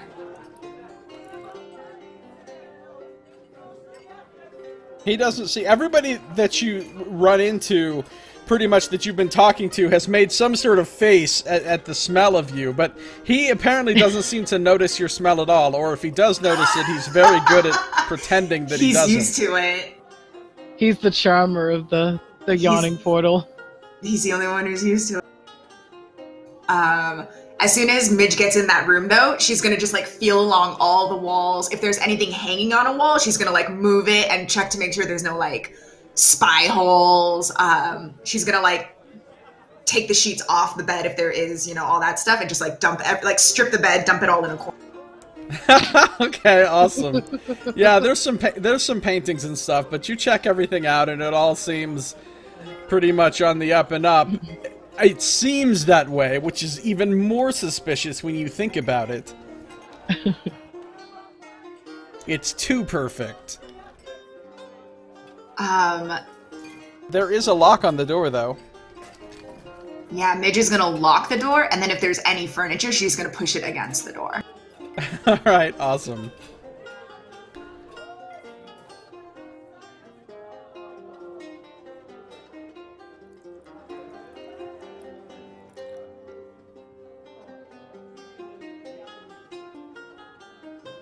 Is there a closet in this room? There's not a closet, but there is like a stand-up dresser. Oh, okay. Then instead of sleeping on the bed, she sleeps behind the bed. So if anybody tries to attack a sleeping person on the bed, they don't get any. Perfect. Make a fake person on the bed with the sheets. Right? Strip the bed, make a fake person, and then sleep on the ground next to the bed with do I have a dagger?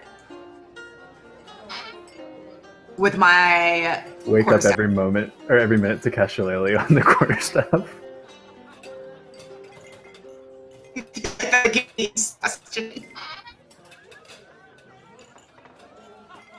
Alright.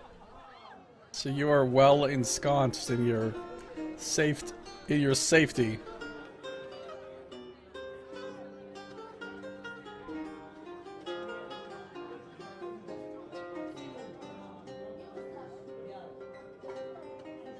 And then you're gonna sleep? Yeah. Alright, what's Ara and Sardick doing? Ara's actually gonna make her way up to talk to Remy. What's her name, I guess? The one that paid for all the room.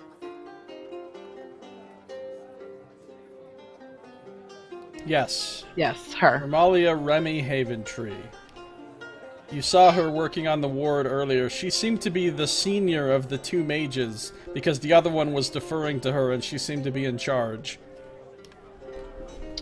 Yeah, so I'm gonna just go talk to her and, like, basically get a feel of, like, maybe she might understand what happened to Varys and, the best solution.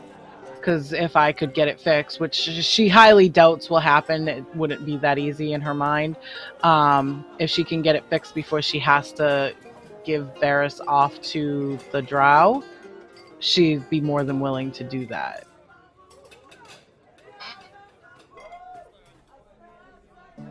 Wait, say that again?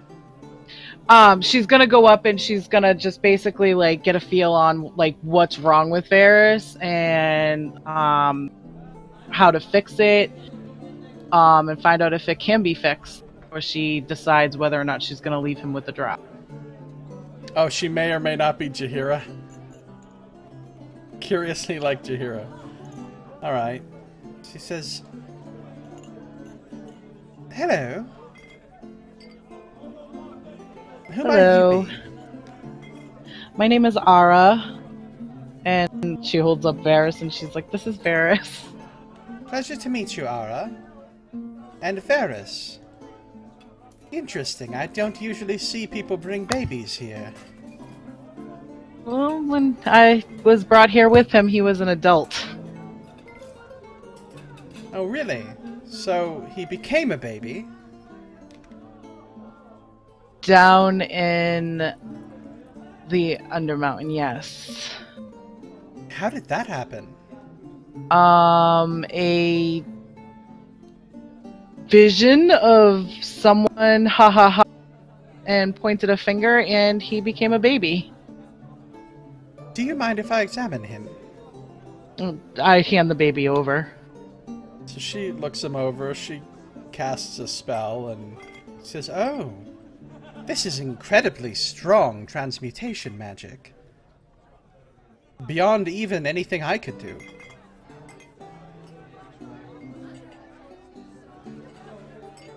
You could see the disappointment in Ara's face, but I mean, she kind of expected that.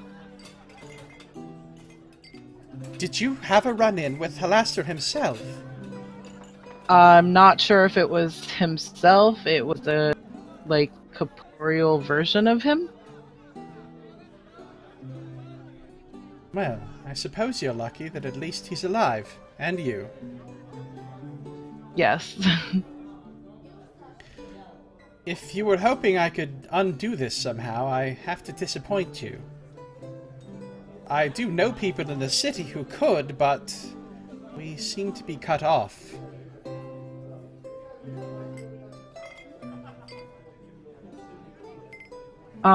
So basically she kind of figured that was going to be the answer, but it was more like I might as well try. What's the harm in being told no?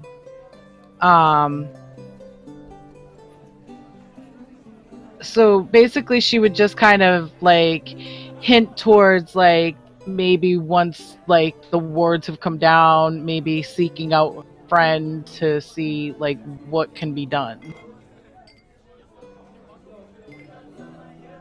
Well, how knowledgeable are you about magic? I would basically explain that I myself was born the ability to cast magic. Alright, do you know what a mythal is? A mythal? No. Make an arcana check. Well, yeah, I was gonna say, would I? Bang.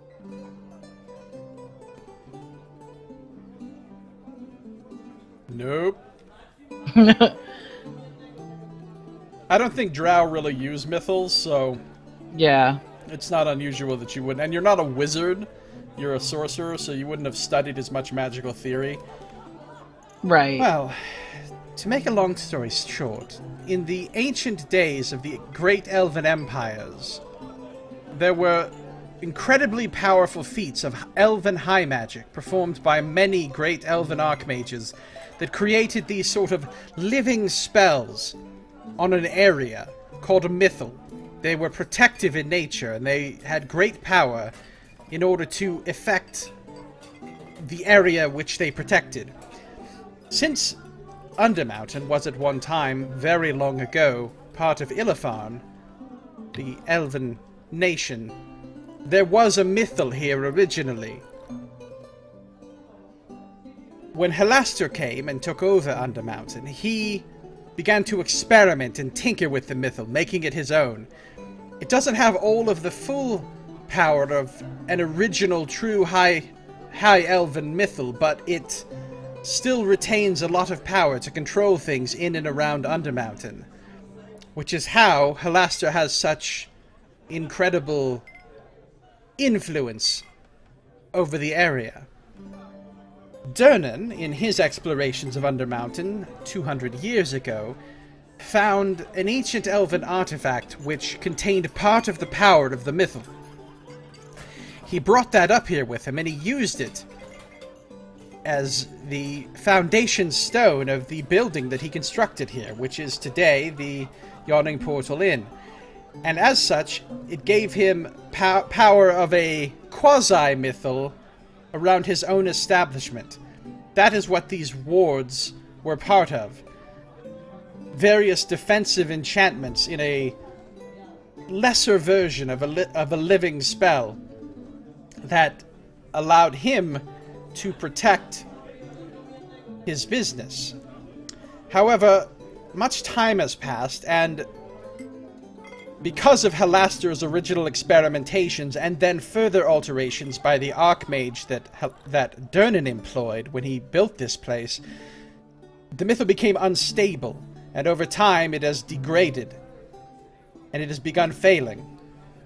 I am ashamed to admit my failure in this matter, I and another wizard currently here did everything we could to set it right, and we were able to bring down the ward for a time, but unfortunately, we were not prepared for the complexity of the magic we were dealing with, and we did permanent damage to it, I'm afraid.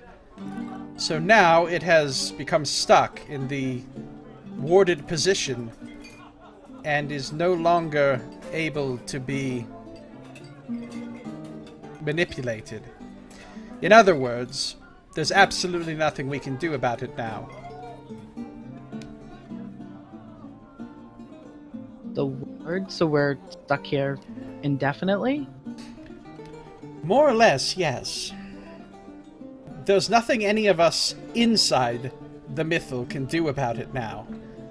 All I can hope is that eventually someone from outside, in the city of Waterdeep itself, someone with greater magical power or knowledge, or perhaps several archmages, will come and figure out a way to get us out of here.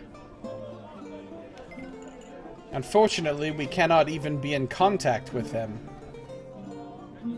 as the ward prevents even magical messages and the like from passing through it. So we are cut off from the world, and I confess that this is partially my fault. I did everything I could, but I simply didn't have the skill to deal with something this powerful and this ancient. I'm sorry. She kind of gives her a sad look and nods. She understands, but she's also now plans in her head. However, Durnan assures me that he has enough food and drink stored to last everyone here for 6 months.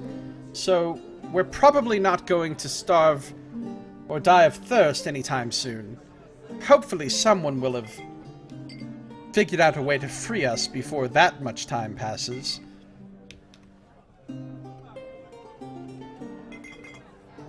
Ara just nods, like now in her brain she's like, she's taking in what the woman's saying, but she's got like things going on. And she almost, like, despite the bad news that this woman has given her, she's almost okay now. There is one potential hope. If you or others are going to be delving again into the depths, if you were able to find another artifact down below that contains part of the power of the Mythal, then we might be able to use that to deactivate the Mythal here. But I have no idea what that would be, what it would look like, or where such a thing might be found, if it even exists at all.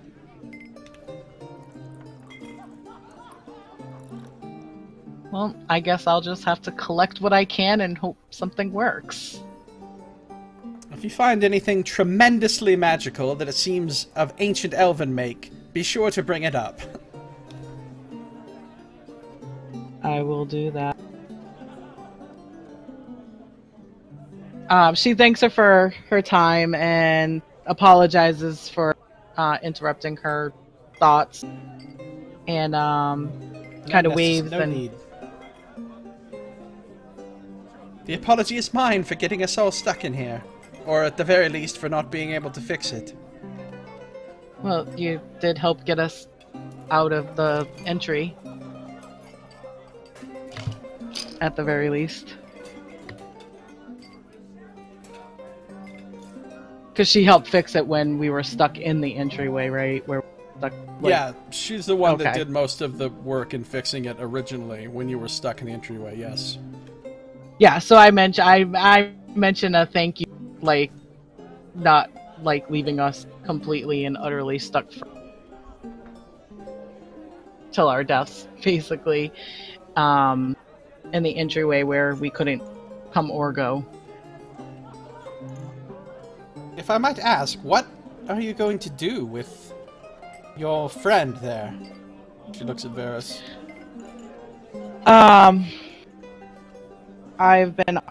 Someone has offered to take care of him. Will I down again to the Undermountain? Oh, I well, don't good. mention the actual mission or anything. Hopefully it's someone you trust. The only person I did trust was Varys. And I smile sadly again. She puts out a hand and puts a hand on your hand and gives you sort of a gentle, reassuring squeeze and says, and a smile, and she says, "Don't worry. You will have him back to the way he was eventually." She tries not to cry again, and she nods and she thanks her and she turns around and walks away. Kind of now the disappointment of that reality again has hit her, even though her mind's working overtime at her plan. Yeah, exactly. It's one of those things where something terrible happens and you forget a little bit for a second, and then you're reminded and it's terrible again. Yeah. And then you forget, and then you're reminded. Oh my god, it's gonna be it's an emotional roller coaster. All right. So what's Sardick doing? Okay, Sardick would have had his food, and he would head over to Wicked Wild and see if he might have any luck there. All right. It's funny you should mention luck.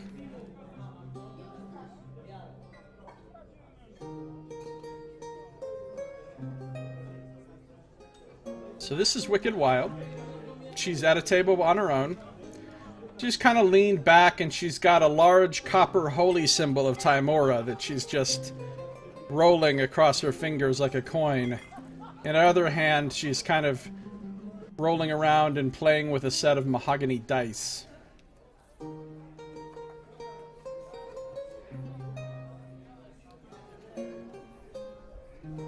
He says, "Hey there. What can I do for you?" Sardick will give her a deep nod and say, "Peace be with you. Well, it's not exactly something for me, but I hear that you might possibly be able to help this poor soul here." And he'll sort of use his shoulder to kind of give a nudge to the corpse that he has over his, slung over his back.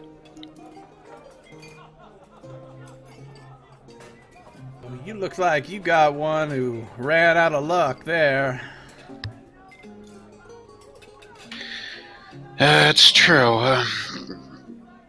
We were stuck in that entryway vestibule there, and, well, I had seen him fall down the well, and we had gone down ourselves, and on the way back, I picked him up and brought him back up here. I was going to take him back out, to his family and such, but, well, with the wards up, I hear that there's no way to do that.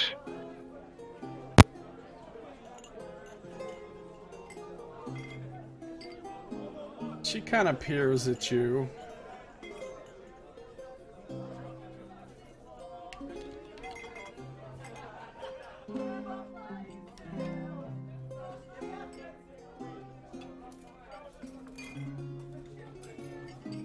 She says, "Are you quite alright?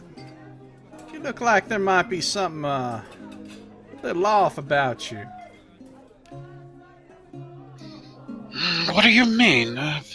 I've heard people say that before, but I think it's just that, people tend to be off-put by those who, put such store in faith, that they don't quite know how to take it. Oh, I know all about faith. I have faith that Lady Luck will always reward boldness. Or she will award us adventure if what we think we're looking for is not the most exciting thing for us. Lady Luck, you say? My name's Wild. Some people call me Wicked Wild, although I don't know why. There's not a wicked bone in my body.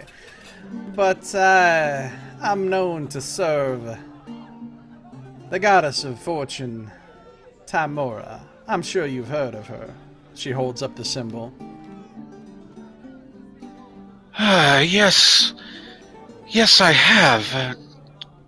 Sardick will display his own symbol of Hathor and go, I've heard tales that the children of our two gods are actually friends. Is that right? I don't know too much about Hathor. I mean, really, I don't know anything at all. One of those foreign gods, right? Yes, and Sardick will smile and continue and go, yes, one of the names of Hathor, one of her titles is actually the Dancer of Fortune. Her son I like the sound of that. Yes, indeed. Her son... I'm sorry, her daughter and Hathor's son, and also another child, and Hathor will point to the lunar disc on Hathor's symbol that's above the horned head. Another daughter, the daughter of the moon of Selune. They were a triumvirate, a trio that they were taken by truly dark beings, but they can never be destroyed as long as they're all together. Well, I like the sound of that. So it sounds like you and I should be friends. You're not just a follower of Hathor, you actually serve in the priesthood, am I right? You could say that. I mean, I wasn't always, a cleric of Hathor. It was really one of my friends that was, back on the ship, and he really, I didn't consider him to be a friend at the time, but accident happened. I suppose you would call it a twist of fortune, and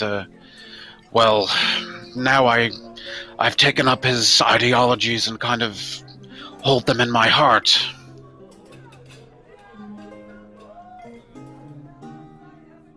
Well, I like the sound of that. How about a game? Are you feeling lucky? All right, fair enough. Yes, today has been quite a lucky day, I would say. That having gone down and come back up, it's been quite a morning, and yes, I do feel lucky. So, I run a little business here, which I call Make Your Own Luck. I've a number of curative and enhancing blessings from my goddess that I can impart for a few coins. However, I have a policy. Anyone who wishes to play for their blessing can do so. And if you beat me 3 times in a row, your blessing is free.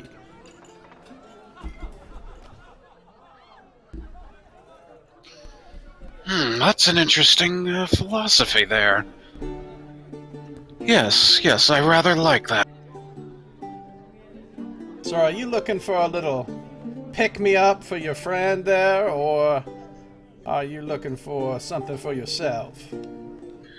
No, I wouldn't ask for myself. Just this poor soul, that he should not be forgotten, just left down in the well just to rot.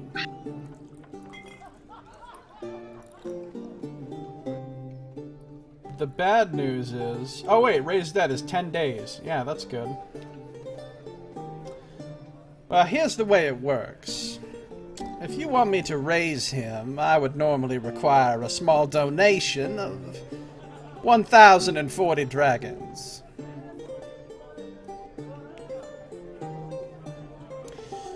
Yes, I'm afraid I have nowhere near that. Not even and he's just going to kind of rattle what little coins he has, which is basically just 10 dragons. I don't know, 10th, 100th, 1000th, whatever you call it. I don't know. It hurts my brain to think about these numbers, but yes. The way I ordinarily do things is you have to put up the full price of the blessing. Then we play. We play 3 rounds of pickpocket. If you beat me, you get your money back and the blessing.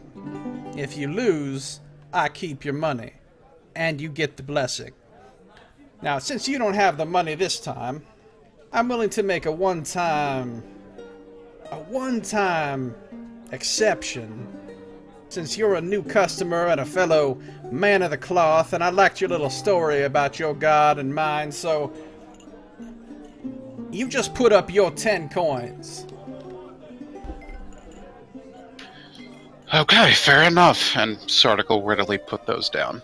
Now, do you know how to play pickpocket? We did play some dice games back on the ship. Yeah. It's been a while since I played it, but I do kind of remember that. I've got to warn you, I'm pretty lucky. So the odds, while ordinarily slightly in the favor of the player, in my case are a little more in the favor of the dealer, which is me. But who knows? Lady Luck could be with you, and then, well, then you get your friend brought back. Alright, fair enough. Honestly, I don't even know who he is, really, just that he's some sort of noble, but yes, I will play to get him back. Alright, so you put up your 10 coins, and I will start by rolling the mark. So she takes a 10-sided die, and she rolls it, and she gets a 9. Now that is the purse. That is the number that you are trying to match or exceed. Now you roll the thieves, which are these, and she hands you 2 6-sided dice. Roll those. Unfortunately, you rolled under the purse. Therefore, I win.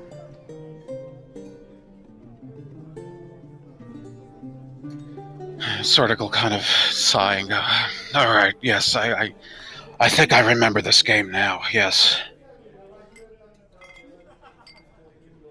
Thanks for trying anyway. Maybe next time luck will be with you further. Is there anything else I can do for you? We can continue to play, but I just took your last 10 coins, I believe.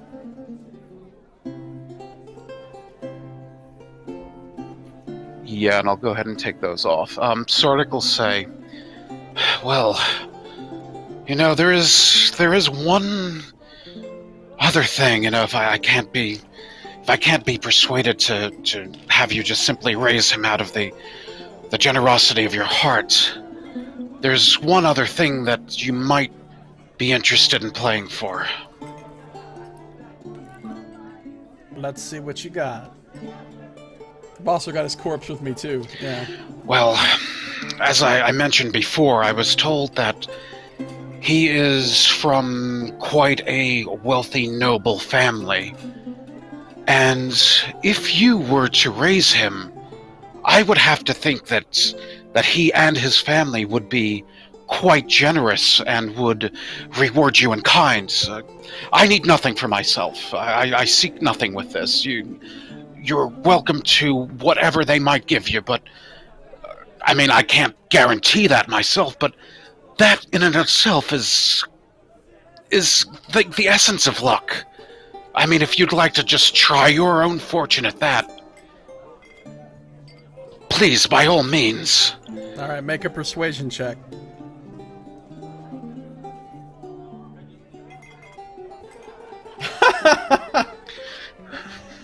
Okay. Wow. Yikers.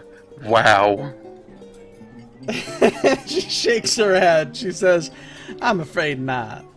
Look, the dice have already declared that this is not meant to be. Now, if you had enough cold hard coin, I'd be willing to reinterpret the telling of luck. But as it is, you lost the game. You don't have any money. I don't trust in some possible future reward, and besides, that's not any fun anyway. Maybe come and bring him on back by next time you've got some more money. Sardick will sigh and, You know, he'll look at the ceiling at a moment, and he'll go and look back and go, please, your god and mine are friends. Do I really have to go and beg the Cleric of Joaquin on the second floor on my hands and knees, who I mean, she's known for trade. You know, it's not gonna really work out well for me here. I mean, you have a possibility. I mean, please, I'm begging. I am begging on my hands and knees. Well, let me ask you this. Do you have a diamond? Yes, that I do. Let me see it. Sardick will go ahead and produce that. Yeah. This was not quite big enough. You see, I have to use this diamond, and she pulls out a larger diamond. I have to use this just to cast a spell. Which means I'll be losing money. Now, I don't mind losing money if I lose at dice, but since you didn't beat me, I'm not willing to... I mean, I believe that Lady Luck favors those whom she favors, and this poor fool...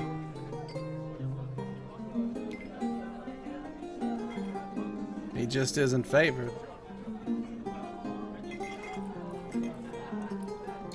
Sardick will sigh deeply and go, well,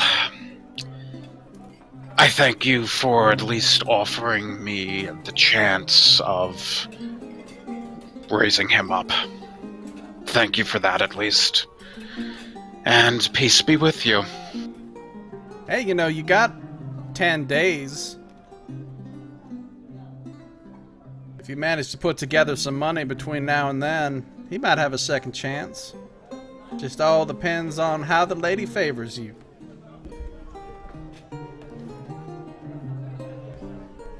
Yes, and me without a single nib to my name. Lovely. Yes, I'm really banking on that second chance. But, yes, I'll keep it in mind. Peace be with you. And you.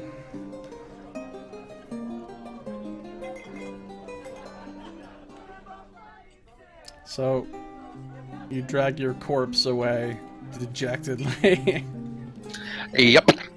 And Sardick will go up the stairs and talk to the Cleric of Joaquin. Oh yeah, he was an insufferable prick. Alright, you go back and see Obaya Uday. Yes.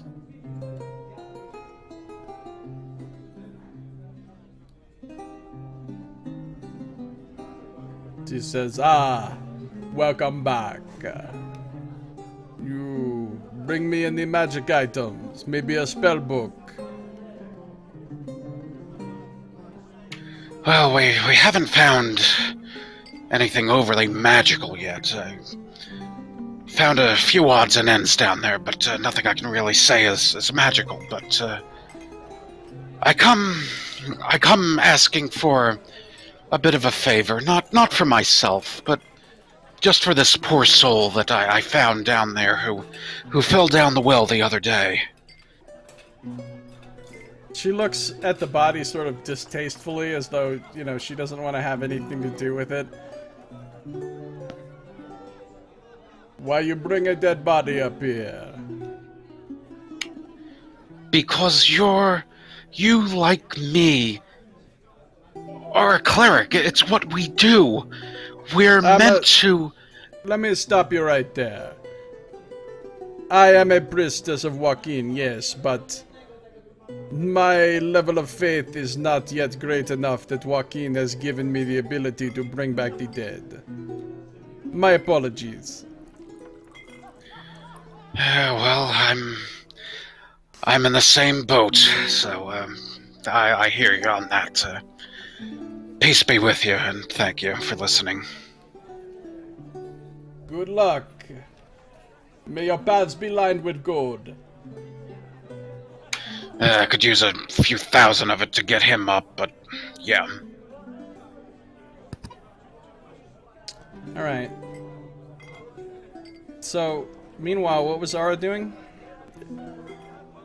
Ara was heading back to the table to kind of like mentally draw up her plan for Varys. Poor little Sardick dragging his body around like a teddy bear. Yeah. Mm-hmm. Alright.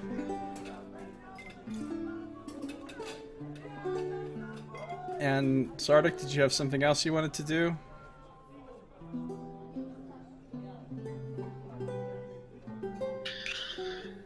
Sardick's kind of considering his options, and I mean the flame skull's right there, and he'll sort of walk by as he goes by and goes, "Oh, great and powerful and illustrious flame skull. I don't suppose you have any way of possibly reviving this poor soul."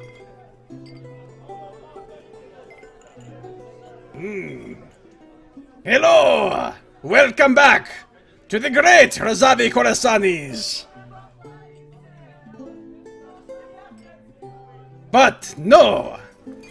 The great Razavi Khorasani deals in fabulous relics,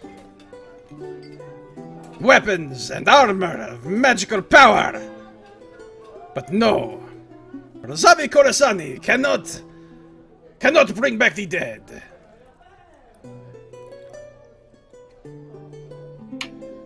Well, then I guess you haven't quite achieved that level of greatness, but peace be with you. And you know, I do have a sword here that will allow you to speak with the dead.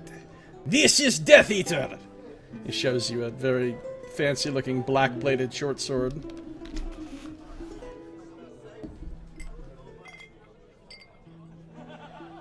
Sardick will politely kind of look it over and go, well, you should know I don't have a nib to my name at the moment.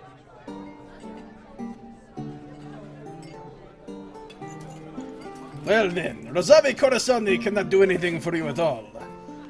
But when you find treasures in the depths, bring them to me and I will trade you coin.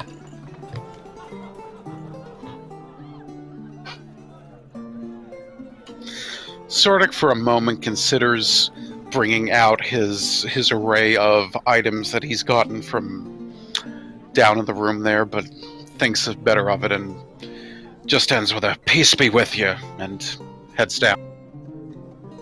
Yeah, but right now with your insanity, you have to keep everything you find anyway. Pretty much, yeah. Mm-hmm.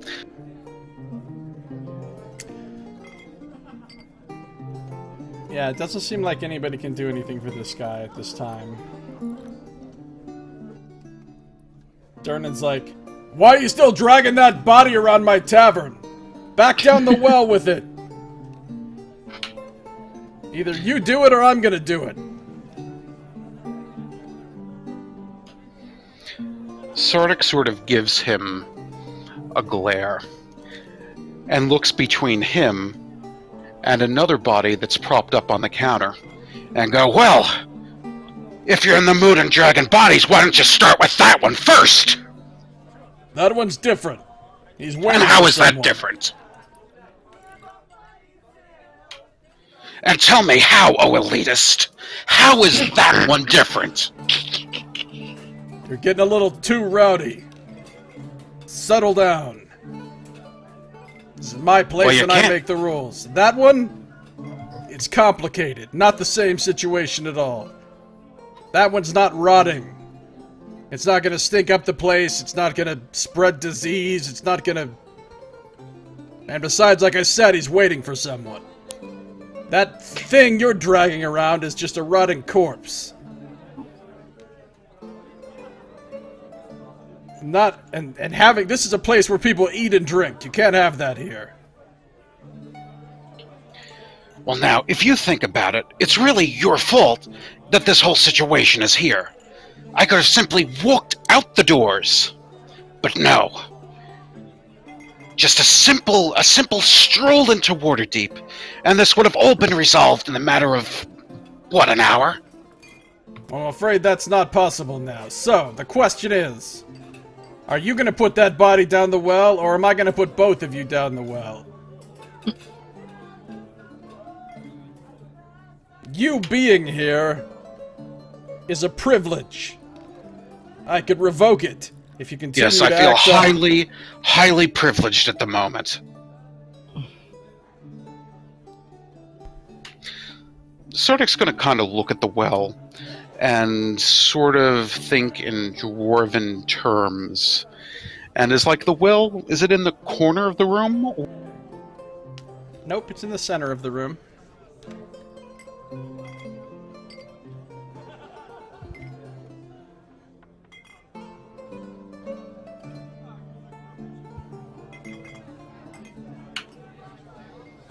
There's a 4-foot-high stone lip around it.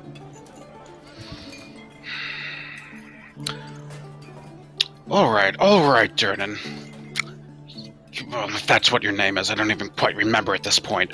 But, you know, perhaps this is your lucky day. Perhaps I might be able to eventually get us out of here.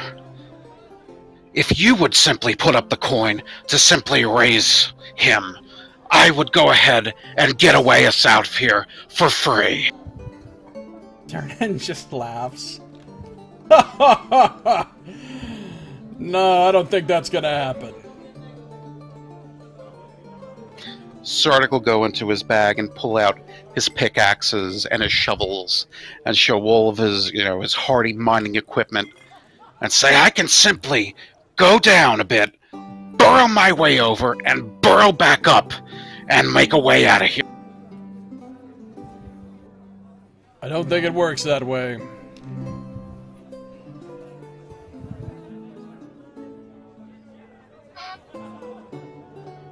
You're starting to get on my nerves. The feeling's mutual. Peace be with you. Oh, God.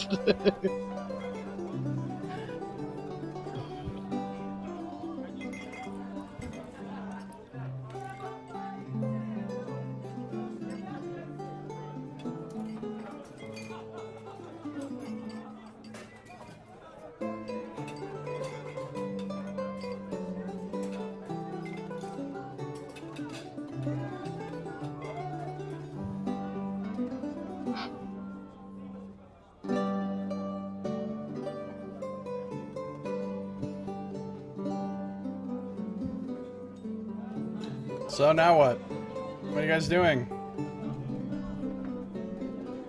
I think Ara's gonna find a room.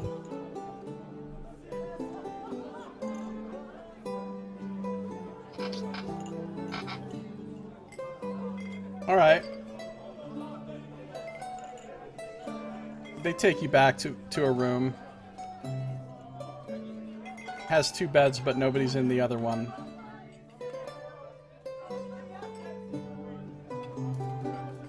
Okay, so she's basically just gonna swaddle Varys and kind of like lay down. Like obviously she's not gonna go to sleep. She's gonna trance, but she's gonna lay down and make sure that she's got a good hold on Varys. Assuming that she's really not allowed to lock the door because it's not a private room.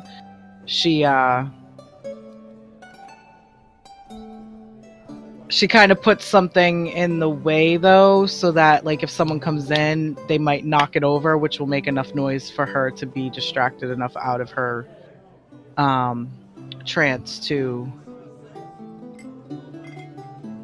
be aware of what's going on or Okay. who's coming around. No problem. So that just leaves Sardick. Durnan's gonna motion to Mash, and they're gonna come over and they're gonna grab this body from you.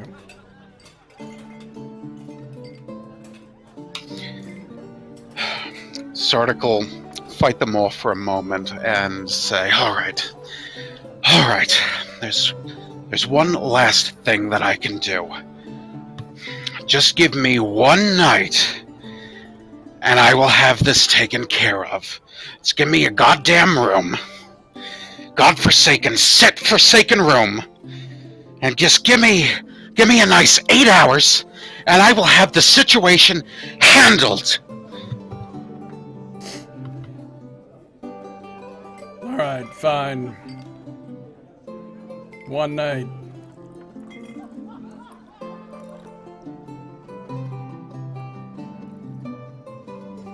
Thank you. I appreciate that you have at least a drop of mercy. But if you pull any more of this bullshit in the morning, I'm gonna put you down the well and not let you back up. And what's wrong with bulls? See you in the morning.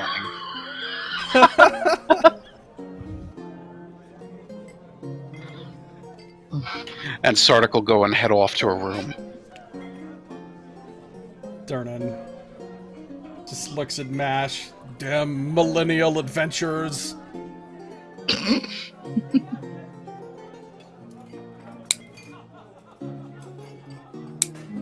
I'm pretty sure everyone except for Catherine came up crazy from that well after 3 hours down.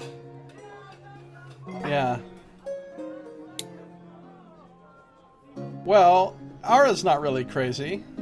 Not She's- crazy. No, I was just emotionally a mess. Yeah, she's, Yeah, when she came she's up, she was upset, hysterical. but Maybe crazy wasn't the word, but an emotional or intellectual ship.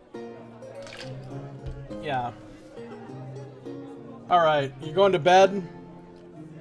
Is Sardick going to bed? Sardick is going to bed. All right, they put you in the same room as Ara. You've got to deal with some crap in front of the door. Which she kind of like becomes aware of, and once he's settled, she does it again. He drags this corpse into the room with him. Oh, that is not sanitary. Please, you're starting to sound like the damn barkeep downstairs. Oh, if he were on the ship, I'd keelhaul him. I just make a comment of, we need to get you fixed soon. Yeah. All right, does everybody go to sleep? Yes. Okay. Whew, finally. That was a rough one. A lot of stuff going on. Just feeling bad for Will and, well, mostly Will, but also because he's kind of been in bed the whole time. No worries. It was still within RP for Roscoe, so To be That is sad what and we're in bed. Yeah. Oh yeah, I know. I saw the thing you sent me. It was good. I gave you some XP for it. Among many other XP awards given this session, you guys actually earned a pretty decent chunk of XP, I think, this session, even though you didn't... Well, I guess you did just about as much stuff as any session, I suppose. we killed a lot of things. You did kill Despite some it grooves. just being very front. Okay, so at this point, everybody gets the benefits of a long rest, and you all get to level up. Woo! So, let me know what you're doing with your level ups. What new stuff are you taking? What are you gonna have that's new? You don't have to. What was that for? That was long rest sanity recovery. Oh, the long rest sanity recovery. Right. Okay. Good.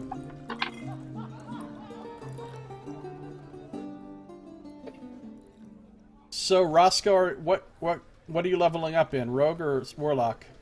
I'm taking another level in Warlock, and my invocations are Eldritch Sight and Devil's Sight. So the phrasing of Devil's Sight is specifically you can see normally in darkness. So I read that as not even the dim light in darkness. Correct. Both magical and non-magical for 120 feet. Yeah, so, I love Devil's Sight. I love it. It's so good. So I have that, and then I have Eldritch Sight. So cast detect magic at will without expending a spell slot. Very nice. I get a second spell slot. I get some health, and I picked up Comprehend Languages. Ooh, that's a good spell. And I have lost my Insanity trait already, so... I was you just lost on the it already? borderline of madness. Oh, from It's the fine, rest. I will be... Yeah, I will be teetering back and forth on this cusp for a while. I will soon. That's good. What is Yeah, this Ara will be doing with her different. level up? Mine is basically just my origin thing where I can. Oh, where did it go? Let me go back to that.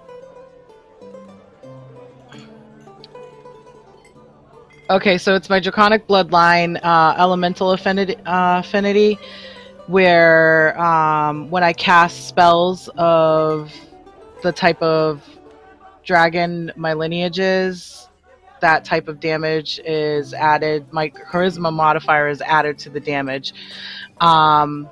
And also, at the same time, I can spend 1 sorcery point to gain resistance to the damage for of that type for 1 hour. I was going to ask you though if instead of resistance, I could spend the sorcery point and be immune because I already have resistance to it. You already have resistance to cold? Yeah, because of the wand.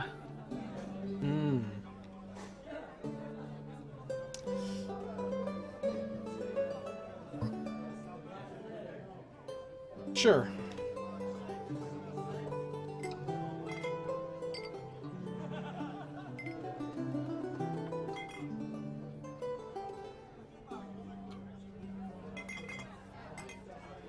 Wait, your wand has what properties? What items are part of it? We decided that the wand would allow me to withstand without damage temperatures of below, like I think we said, like 100 degrees or something like that.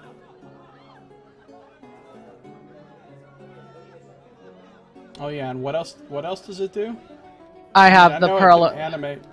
Oh, it's like a Yeah, pearl of power, right? Yeah, I have the pearl of power where I can give myself another spell slot, an extra spell slot up to 3rd level. Right. So it's like a pearl of power and a ring of warmth, kind of. Yeah. Okay, sure. And are you taking any new spells? I'm looking to see which ones I can. I don't know. I think I only get 1 spell. Alright, what does Midge get for this level up? I think the feature she gets is Landstride, which is real exciting. I can move through non-magical difficult terrain, costing no extra movement. I can pass through non-magical plants without being slowed by them. That think could come in handy. It might. We don't know. And then I just get 1 more level 3 spell slot. And actually, I don't think anything happens to my wild shape forms. And you all get some hit points, obviously. Yeah, do we roll for hit points or no? I don't remember what was that. Wait, what was that? Do you want us to roll for hit points or take the average or choose from those options? Just take the average. Everybody take the average. Okay.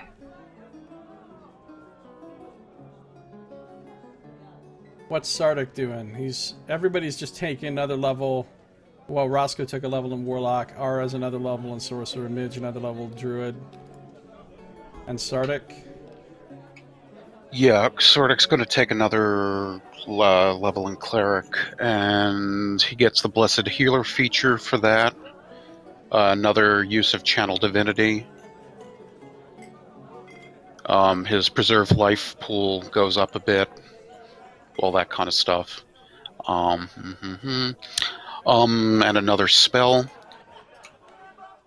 And for that spell, he's going to take Animate Dead. Oh my god, this is his solution? Yep. This is gonna be an absolute shit show next time. In addition, he's swapping out Remove Curse from his prep list, and he's going with Gentle Repose. Okay. Wow.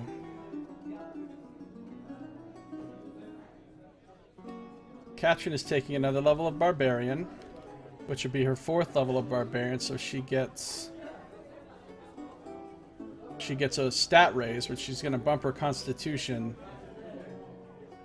which means she will gain 16 more hit points for this level.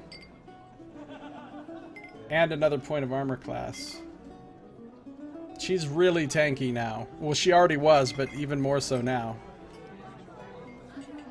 So don't feel bad about letting Katrin take the hits. She has 77 hit points now. She Wow. has almost double Roscoe's. With her feat for being a human, she took the tough feat, and then she's got an 18 con now, and she's got 4 levels of barbarian and a couple of levels of rogue. So yeah, it all adds up to a shitload of health. I mean, she can't do much else besides, you know, she doesn't do much damage or anything, but she can definitely take some hits for you guys. And set up flanking for Roscoe. Yeah.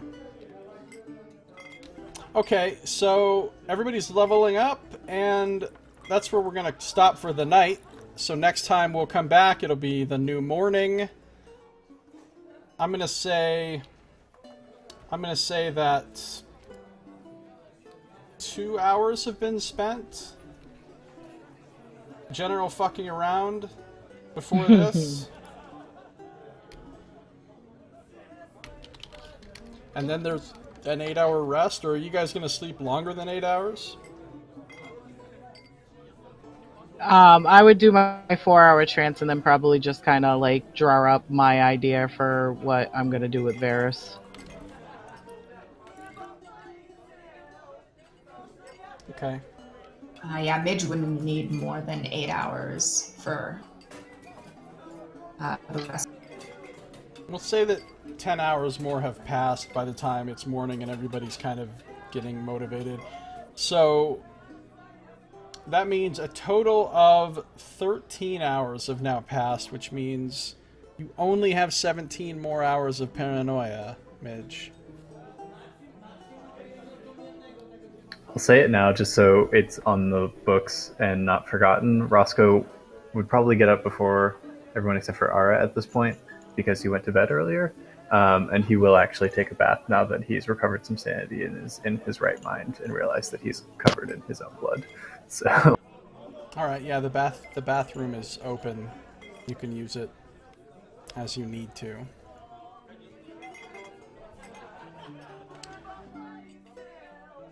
Wait, cue the intelligence checks? What was that for? oh, I thought there would be an intelligence check thing for the luck game, and I thought it was funny because Nox's intelligence had been knocked down to like 5 or something like that. 4, yeah. 4. Yeah, that'd be pretty bad. Are you proficient in dice? No, he's just got a dice set, that's it. Okay, so if you are proficient, when you do something like that, you can try to make a roll for it, and it might affect your chances a little bit. I think it was it, I think Roscoe is proficient. He's got cards, not dice. Oh, cards. I think Varys was the one that was proficient with the dice. We can have the baby gamble for our blessings.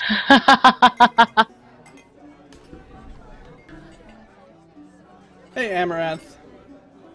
Good to see ya. Alright, so I'm gonna do my little outro here as we're ending the session. So thanks for watching, everybody. This has been Josiah Plays Dungeons & Dragons. This has been Beneath the Yawning Portal, Dungeon of the Mad Mage, a 5th edition heavy RP D&D campaign. See you next time.